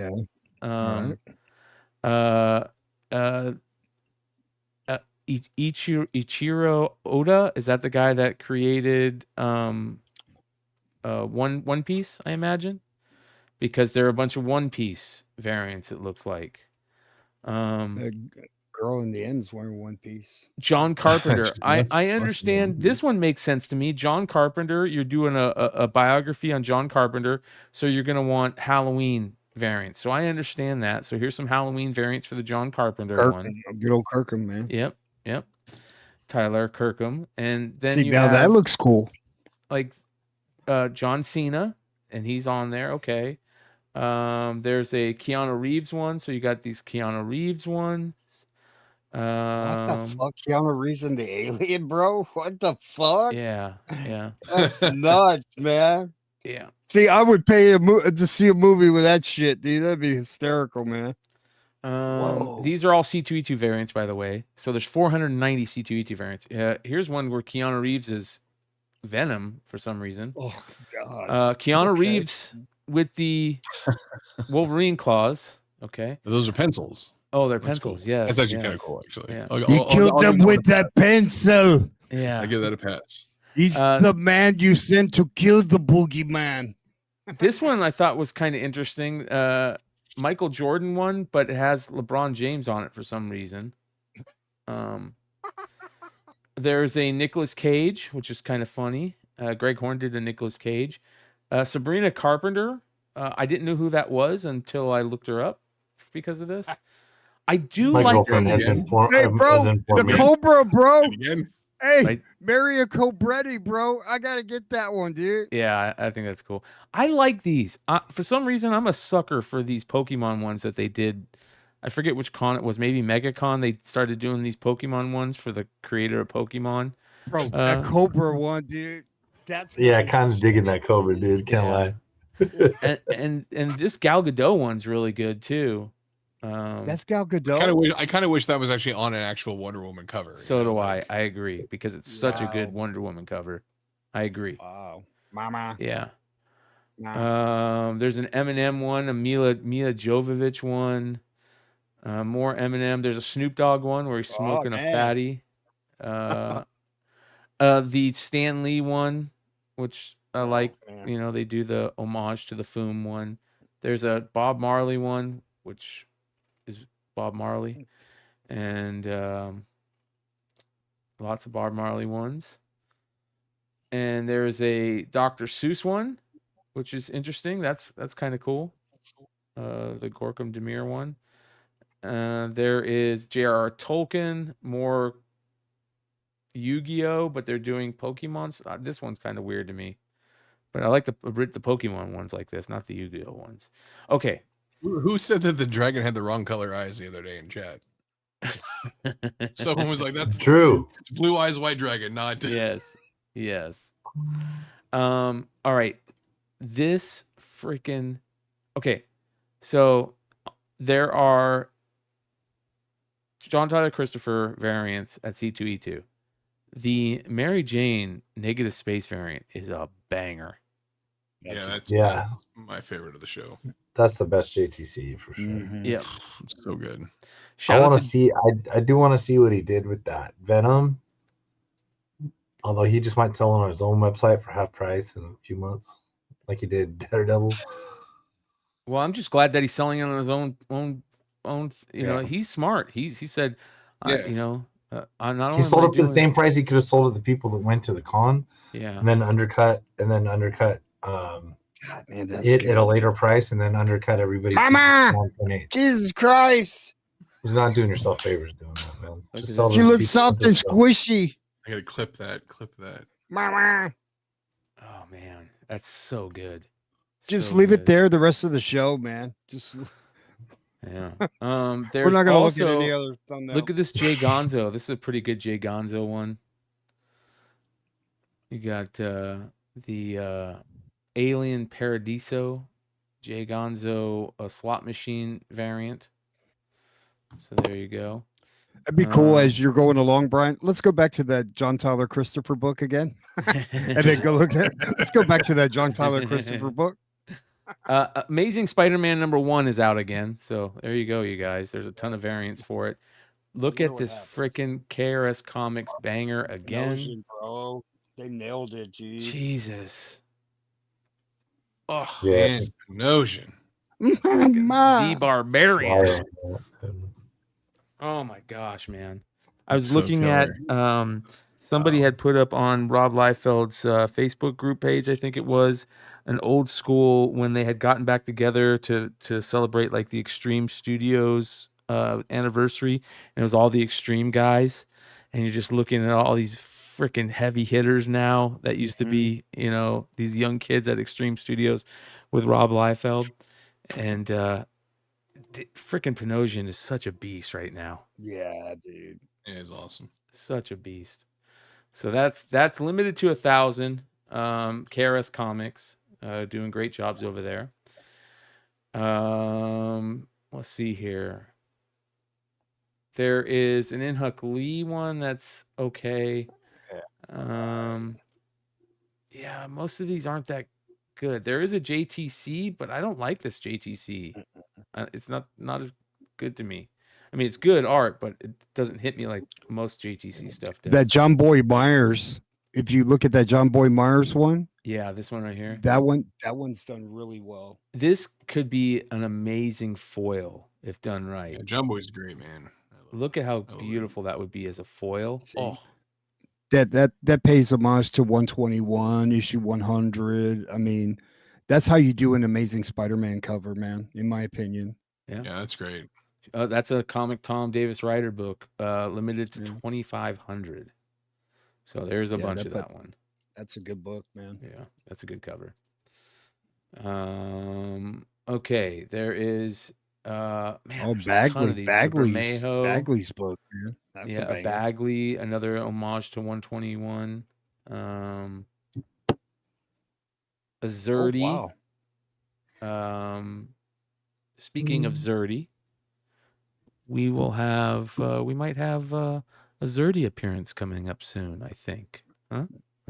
Yeah. Right. We'll have to tune in next week for that one. Oh yeah, bro. Yep. That's next week. Yep.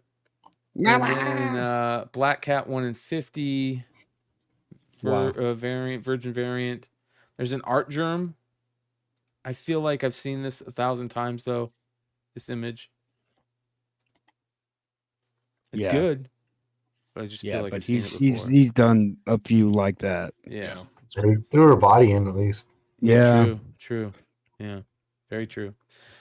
This one's interesting. I love these 3D pan-dimensional books that they're doing. If you're going to do a facsimile, I'm cool if you're doing it like this. And this is a perfect cover to do it with. This is one of my all-time favorite Jack Kirby covers, and I think you can see why. There's a literal fucking DMT toad on the cover. Sure Kirby, is. I'm telling you guys, Kirby was a closet psychonaut. I really think he was. Or either that, or he had His pituitary gland was pumping in that freaking DMT more than normal because his art is very psychedelic. And look, he's got a straight up Sonoran desert toad that's in full freaking DMT phase. So I'm gonna have to find one of these. This is the famous Black Panther #1, the King Solomon's Frog cover. All right. We have the Daredevil covers. You have the Minerding Daredevil. There you go, Hood. Oh yeah. Really good. By the way, Daredevil has been pretty excellent. I mean, there was that one that was not one episode that was really bad, but it's been pretty good otherwise. Jean Jang. Oh, speaking of Pinosian, this is the 1 in 25 for Doctor Strange of Asgard #2. It's pretty. Yeah. I like that a lot. There is the Godtail's another amazing artist. I really like a new artist that I mentioned. Nick Klein is always doing great stuff. Miko Suyan. Look at this. This is a beautiful. Oh, that's done well. Oh yeah. Gorgeous Hulk cover. Ah! That's awesome. Awesome cover. Infinity Roar. That's what it is. It's not Infinity War, it's Infinity Roar. Ivan Tao Rivals. All right, here's the Momoko that everybody's going to go crazy for. Yeah. Absolutely nuts. That's going to be expensive. Yeah. Don't fight over it, please. C2E2. There is this Mark Brooks Ghost Spider that's fan-fucking-tastic. I mean, look at this. Oh, that is good, Brian. Yeah. Look at that, man. Excellent. Bro, he nails those covers, man. More KRS Comics. Star Wars. They're doing a Star Wars 1 facsimile. And there's a Tyler Kirkham C2E2 variant. It's pretty good. That's good. Yeah, I like that. I approve. There's a Raza Jedi Knights #2 cover. Torrin Clark lightsaber Yoda cover. Let's see here. A David Mack Uncanny X-Men #13. That's kind of interesting. It's actually a pretty decent David Mack cover of Gambit, I think. That's good. Yeah, I like that. Let's see here. Oh, why is there a Venom 150 Clayton Crane? This is interesting, dude. I don't know about this. Let me see here. This is I think this is a foil Davis Rider. It's a Mexican foil reprint. Yeah. Yeah. I'm a reprint. Why? But they already do that. Well, here's so why the thing. Why is it Tom and Davis Rider, and why are they on? Like, it's fine, I get what they're doing, but like, why are they on the Mexican reprint? That's a great question. It's got to be a really good foil and look good for me. It's a Mexican Venom. They fucking dude, they sucked on there. It's just that they're always, the backs are always all fucked up. Hey, they venomized the cholo, bro. Are the Mexican foils really bad quality? Comparatively, yeah. Yeah. Yeah.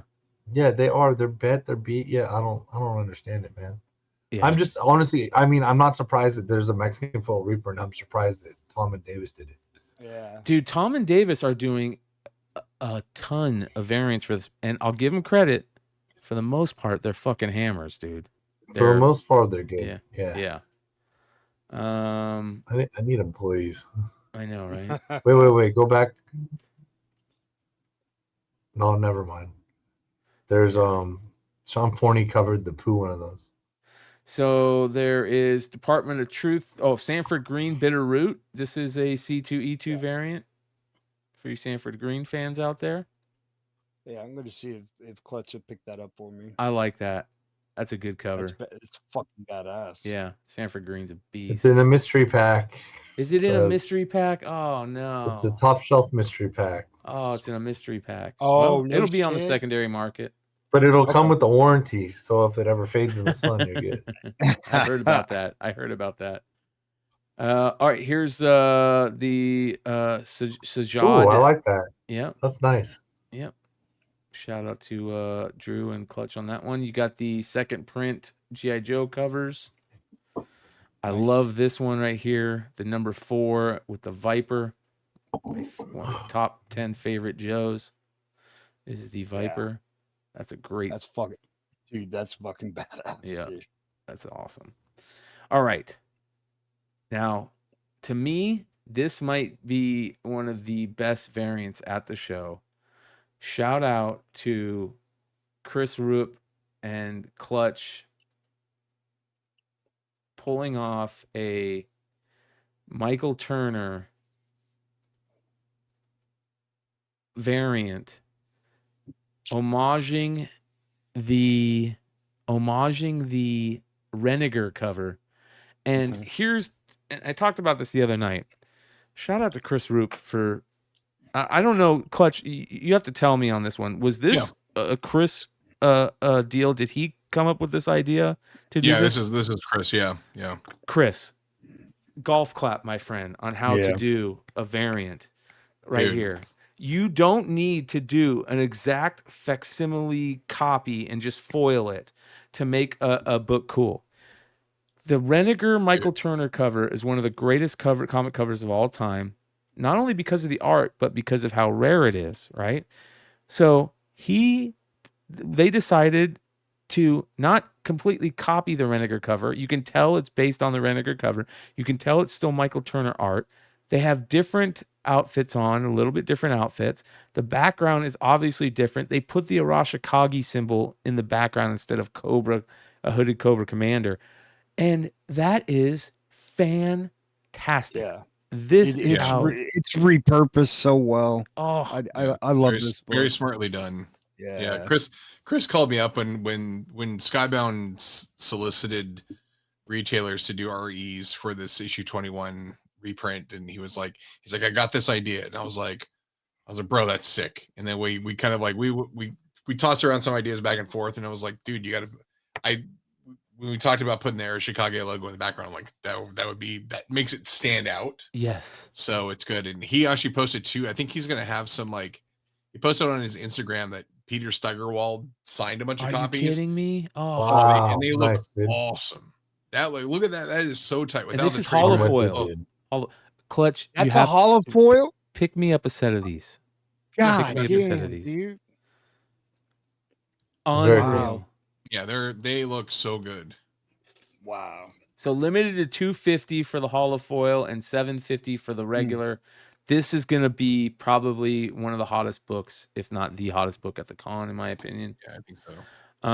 There are a couple other contenders of this, and we'll get to here in a second. Actually, by the way, too, I think DTC said, but it's actually those are up on Rupp's site right now if you want to buy them. Oh, these are up on Rupp's site right now. He put them up on his website today, yeah. Because Igor hit me up earlier today, asked me about them, and I was like, dude, I think they're on the site. Oh my god, dude! There you go, you guys. More cornbread for you live viewers. Cornbread. Yeah, cornbread. I like the Sajad Shah Snake Eyes. That's good. You have the Jinx silent issue. Let's see here. Ryan Otley, Invincible number 61 variant, it looks like. So that'll be first appearance of Conquest reprint. 4 versions, and that foil at the end, that purple one, it's like, I don't know what it's limited to, but he's selling for 75 at the show. Wow. So I have a feeling it's a pretty low print run. Wow. That's going to be a big deal. Here's that Moon is Following Us book, the Daniel Warren Johnson, the Riley Rossmo book. You got the Spawn stuff. So look at this freaking cover right here. This cover is so good. Spawn 363. Fantastic cover right there. Yeah, it's so sick. Edward Delandre. Is that the $299 price variant or the $399 price variant? That's a great question. $284. It looks like. No, wait, hold on. $299. Yeah, $299. Vaughn Randall did a cover right here that's really good too. Here is the Transformer stuff. You've got all the good Jason Howard goodies, the multiple printing variants. You've got Transformers 19, which is dope. Energon Universe Megatron Revelation. So that'll be a big book. Really cool. Megatron covers. There's your foil. Look at this foil. This is gonna be a beast This is right gonna here. be sick. Yeah. Oh my god, is this gonna be a beast? Foil 1 in 1,000. I think it's 1 in 100, isn't it? 1 in 100. Okay, 1 in 100. Thank you. Yeah. That's gonna be a monster. Yeah, I hope I can get one of those. Mark Spears C2E2 variant, a Megatron variant. This is gonna be another one of the hottest books at the con. Look at that, dude. Yeah. God damn it. Yeah. And I think those ones Tom. too, like the Comic Tom and the Davis Ryder ones, are all, I think, mostly online. I don't know if they have a spot at the show. They'll be on Whatnot, right? They'll be on Whatnot probably. Yeah. Again, another thing that I'm not a huge fan of. I wish if you call it a con variant, you can get it at the con, but I understand why they do it. It is what it is. They'll probably be there. Available. I'm sure they'll be there. So there's that. I'm starting to give credit if you show up to the show at least. This is absolutely gorgeous. Raymond Guy variant, but unfortunately it's for 616. But that's beautiful. Look at that beautiful galaxy background. Oh, so good. Such a good cover. Steve Beach 1 in 25. All right, here is the Andy Dusso Run the Jewels variants for a book called 51st, the Preview. That's going to be at C2E2. There's a bunch of them. Bunch of variants for that, as you can see. Okay. Ickpot has got this Aftermath cover. Look at these. These will be big books, obviously. Ickpot fans, he's creating a huge fandom, and that'll, depending on the rarity of these, I imagine these will be talked about and how good they look in hand, the foil and stuff. A bunch of these Aftermath books, nice little Iron Maiden homage. This one's pretty interesting right here. This artist Lauren Wright, I don't know too much about her, but that's an interesting cover. Okay. Absolute Batman, number 7. The Mr. Freeze story arc begins, and this is fantastic, you guys. There's a Bill Sienkiewicz cover. This book is going to be a big book, and there is a bunch of variants. There's a Charlie Adlard 1 in 50. Look at this. Charlie Adlard doing a cover. It's actually kind of cool. Yeah. I like the idea of it. 1 in 50. The Miko Suyan is fantastic. Just amazing for that. Yeah, I have some of those. Yeah. And this is the end story arc of the first story arc, right? So I believe there is a Frizen Absolute Wonder Woman number 6. That's a C2E2 book. That'll be a big book. There's the 1 in 25 for Action Comics 1085. That's interesting. Nakayama Aquaman surfing on a wave. And that's interesting cool. Aquaman. Yeah, I like that. Hush logo, just a foil logo from Big Time Collectibles. It's going to be a C2E2 variant. There's a Carla Cohen Perillo C2E2 Batman cover. There's a John Jang C2E2 Batman cover. I like the Christian Ward 1 in 25 for that. There's a Martin Simmons for Batman Dark Patterns number 5. This Dark Patterns book is interesting. I like this Otto Schmidt DC vs. Vampires World War V. Puppeteer Lee, DC vs. Vampires World War V number 8, Puppeteer Lee variant. Wow, that's nice. The Fire and Ice stuff. Number 1, you got the Nakayama foil, you got the Jeff DeCall, you've got the Kevin Wada 1 in 25. This is going to be a book that people are talking about. Look how good that is, bro. That's great. Bro, that is impeccable. Yep. Jeff That's DeCall back that's on a his, long short book right there, man. Yep. Jeff DeCall back on wearing the crown again.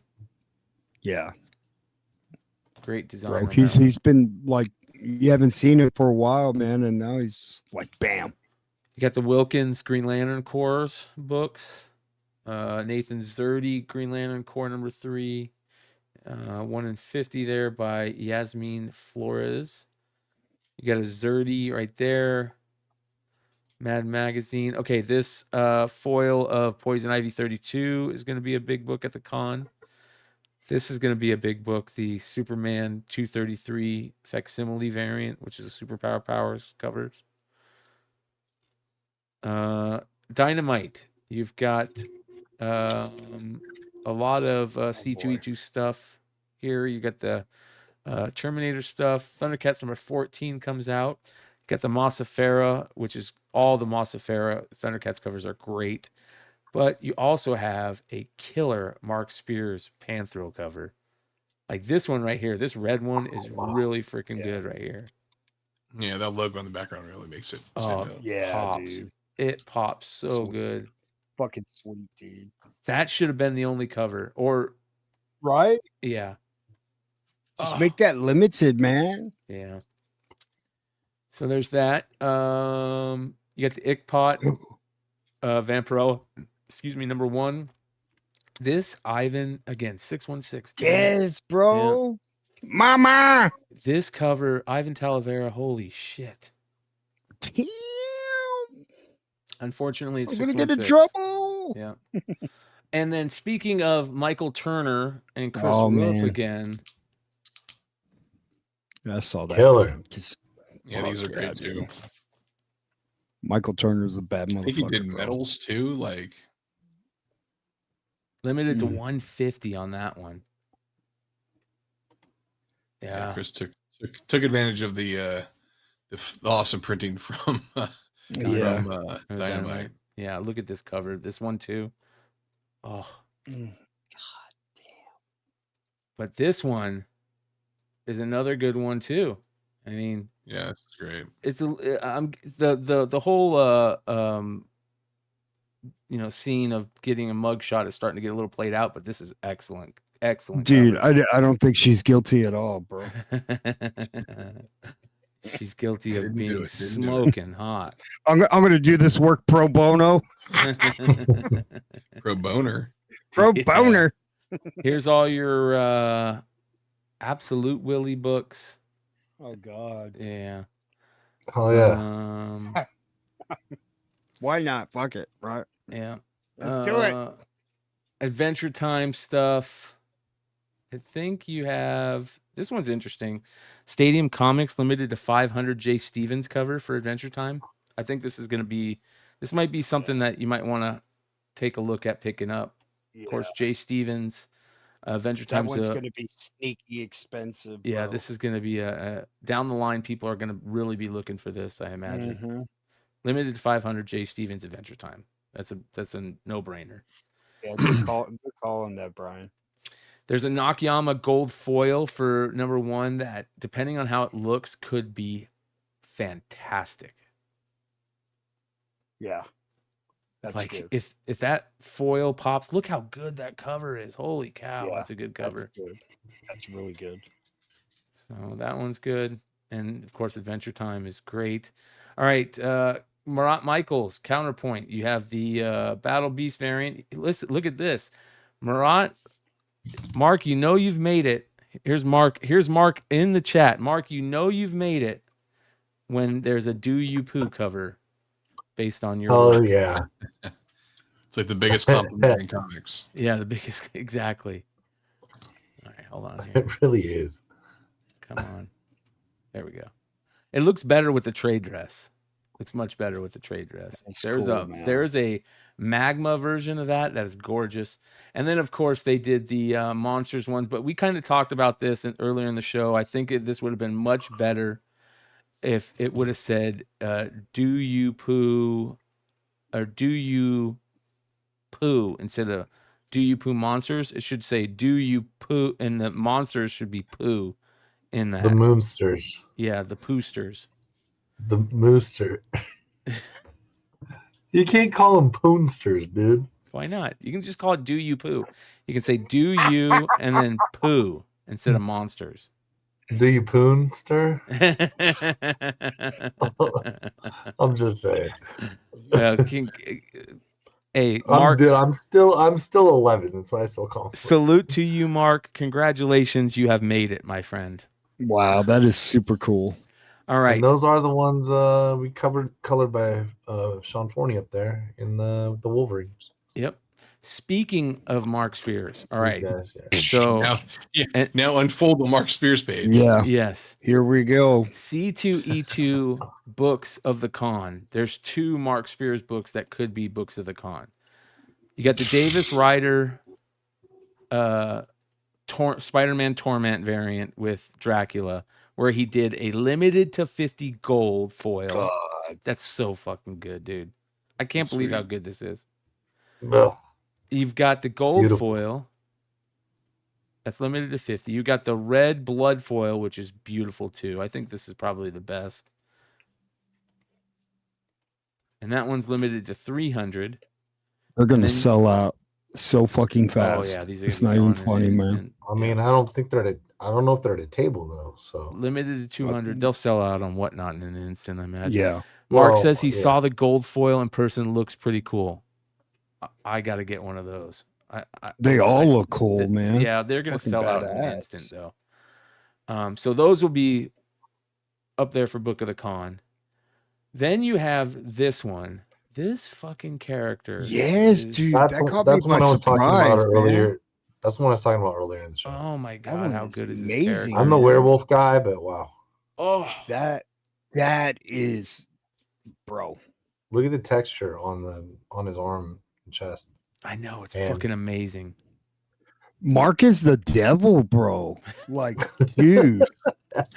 What the hell, man? This is, dude. So this That's is amazing, dude. This is limited to 10. Is this a virgin foil? Virgin foil. Ooh. Limited 10. That right there, Mark, is so damn good. And I believe this is Mark. Is there a chrome version of this card out there for your card set?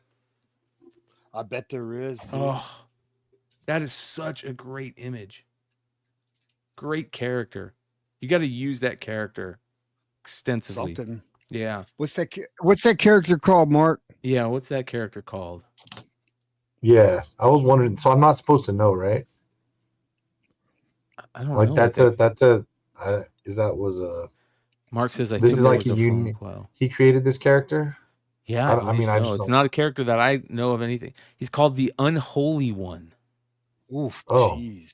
Bro, Mark, that Aptly character is named. so good looking. Bro. Would be the missing Right after- one right there, dude. What the heck? Right after Hood just said he was Satan, he just came Bro, up with the here we unholy. go, man. Yeah. I'm telling you, Mark is the devil, dude. He comes out with this out of nowhere, man. So- That's nuts. Mark has 2 books that I think are going to be vying for Book of the Con. Damn, that's good. Bro, he's gonna have like Yeah, a Peach that's Momoko riot, dude. Like, Yeah. so Dude, none of these Combo is books selling are 10 of those. He's gonna sell them like 500 each. Yeah. There's 2 other ones, but I don't think they're that good. Sorry, Mark. I shouldn't have said they're that good. He's all, hey, fuck you, Brian. They're good. They're good, but they're not as good as the other 2. They're good. Yeah, I think that Red Witch one is going to be pretty tough to track down because Yeah. I think it's only like they only brought a few here at for the show is what I heard. So Ooh. Yeah. So there's that one, and then there's this one right here. See, I which- like that. I like that with the trade too, man. Yeah, it looks better with the trade. I think this one would have looked better with the trade. Right. Yeah, I think this one would have looked better with the trade. It'd be good Bro, to get those are to have those are Mark the sign Avengers, it. bro. Yeah. and this one's a weird thing too. It's a top shelf part of their mystery packs for C2E2, Oh. and the only way to get it is like with a redemption card in the pack. I think. Oh wow. Were they limited to 300? So that'll be a tough book to get. Yeah. So there you go, Mark, just destroying again, continue to destroy. I like this is that Papa Duke book that Keen Spot is also doing that I like with Naomi Griffin and Todd Skull. I still want to get Naomi Griffin and Todd Skull on the show at some point. I have reached out to Naomi Griffin and heard back. I haven't heard back from Todd Skull yet, but at some point I'm going to reach out to them again and try and get them on. Return of the Living Dead. If you guys haven't seen Billy on Eck in the Comics in Comics new video about Diamond Woes, this was they sent him 30 copies of this in a Gemini, all unbagged and unboarded, and they were just destroyed, man. God. Fucking pussies. So that's Night of the Living, Return of the Living Dead. Let's see here. I like this jump scare cover. For jump scare number 2, this is the regular cover. This is, hold on here. Where did that go? Right there. Look at that badass sugar skull cover. That's good, man. Right? That's really cool. Yeah. So that is Danny Luckert. Vatican City. This, I'm being told, is amazing. Again, shout out to Billy at Economics and Comics. He said this book is fantastic. And we talked about it the other day. Basically, vampires have destroyed humankind. The only humans that are known to be living are the humans that were visiting the Vatican when the vampires went crazy. And the reason that they're still alive is because the Vatican is such a holy city that the vampires, I guess, either don't have powers or can't get in. So think about the craziness that goes on with, these people that are stuck in the holiest city in the world, and Armageddon is going on outside the gates, So super, super cool idea. So I'm looking forward to that one. I'll be reading that. Okay, there is more. I don't know what these are. Zombie Tramp. Here we go. Zombie Tramp. So you got more Zombie Tramp. That's interesting. Zombie Tramp. Zombie Tramp. That Shakiri Zombie Tramp was amazing. Okay, this is another book that could be a sneaky one. Godzilla vs. America Chicago. This is a C2E2 exclusive. I don't know how many are made, but that could be a sneaky. It's a little sleeper. Who did the cover? Tim Seeley, Tim I Seeley? think. Caroline Cash and Tim Seeley. Okay. So. One shot. Yep. Badass. So be on the lookout for that.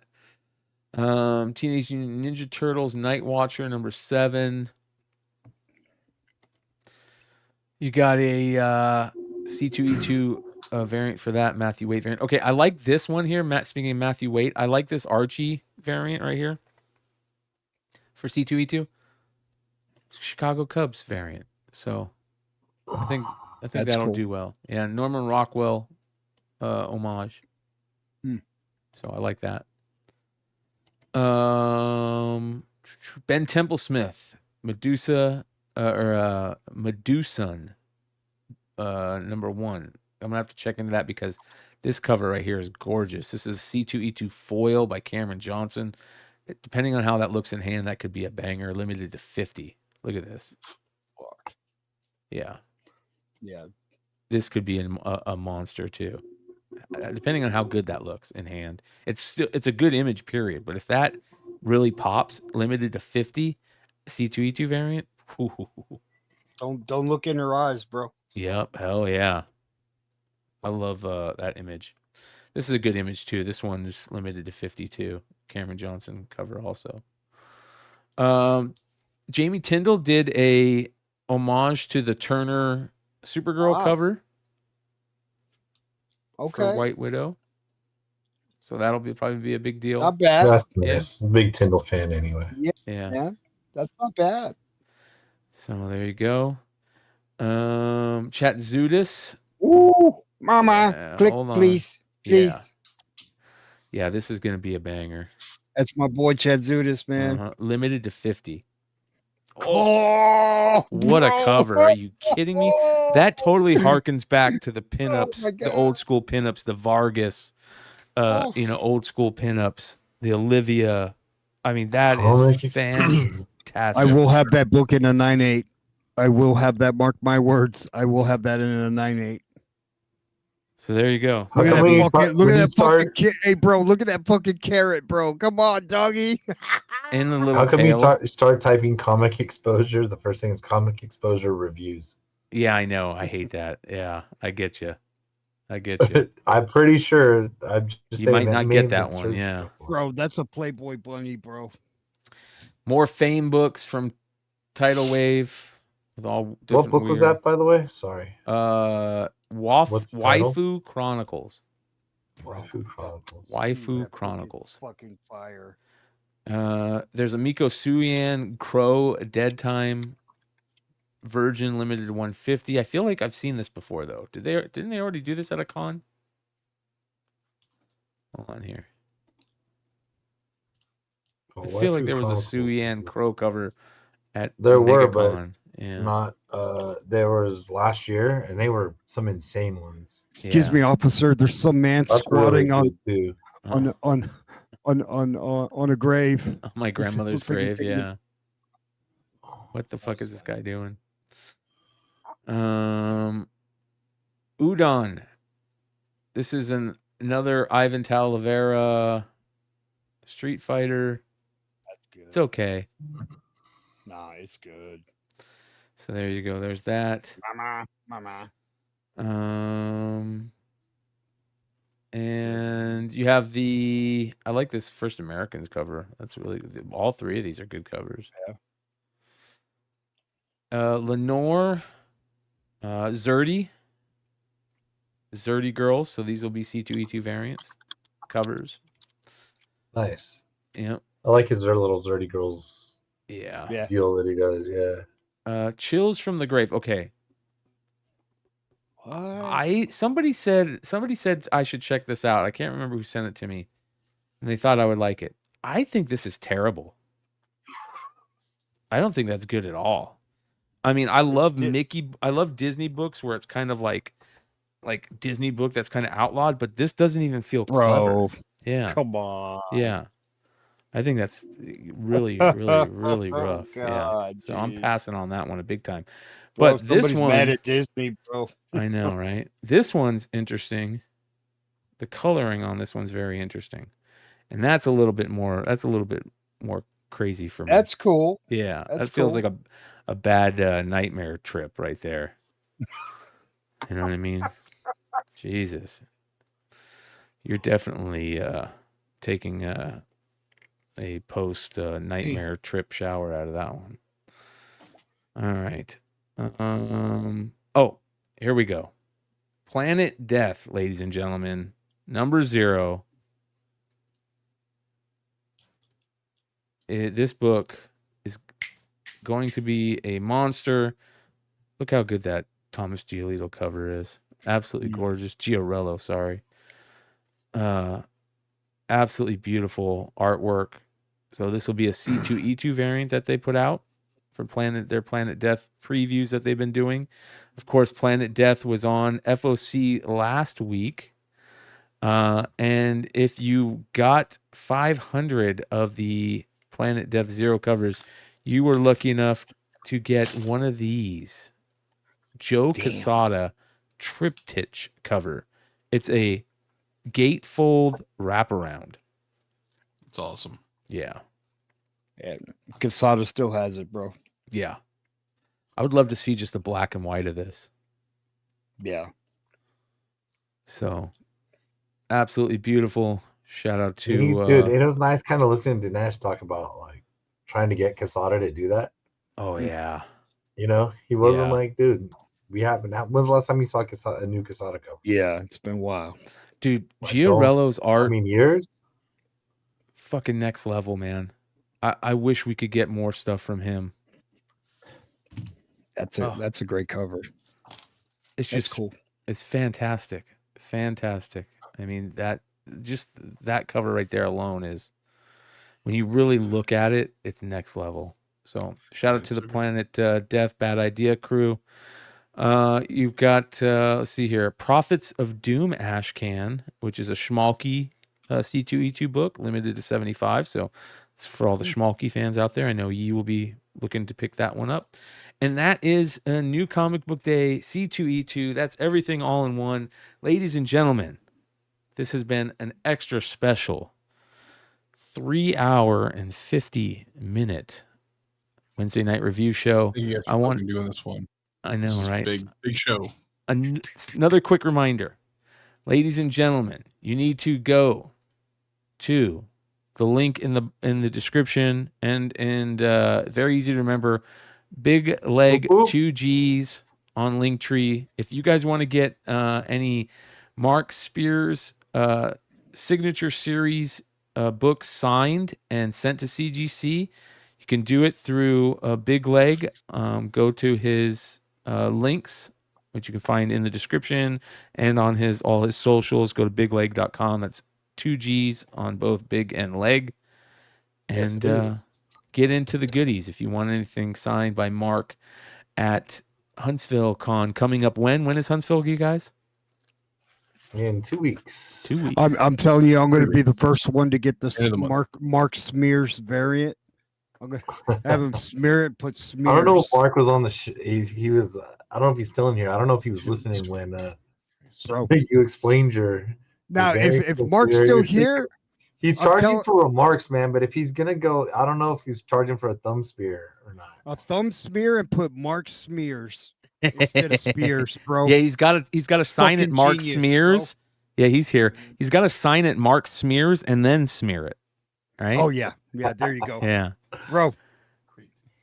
I don't charge anything for these awesome ideas, bro. It just fucking comes to me. Dude. That's about as good as the inside outside variant for. Hey, dude. Let me tell you.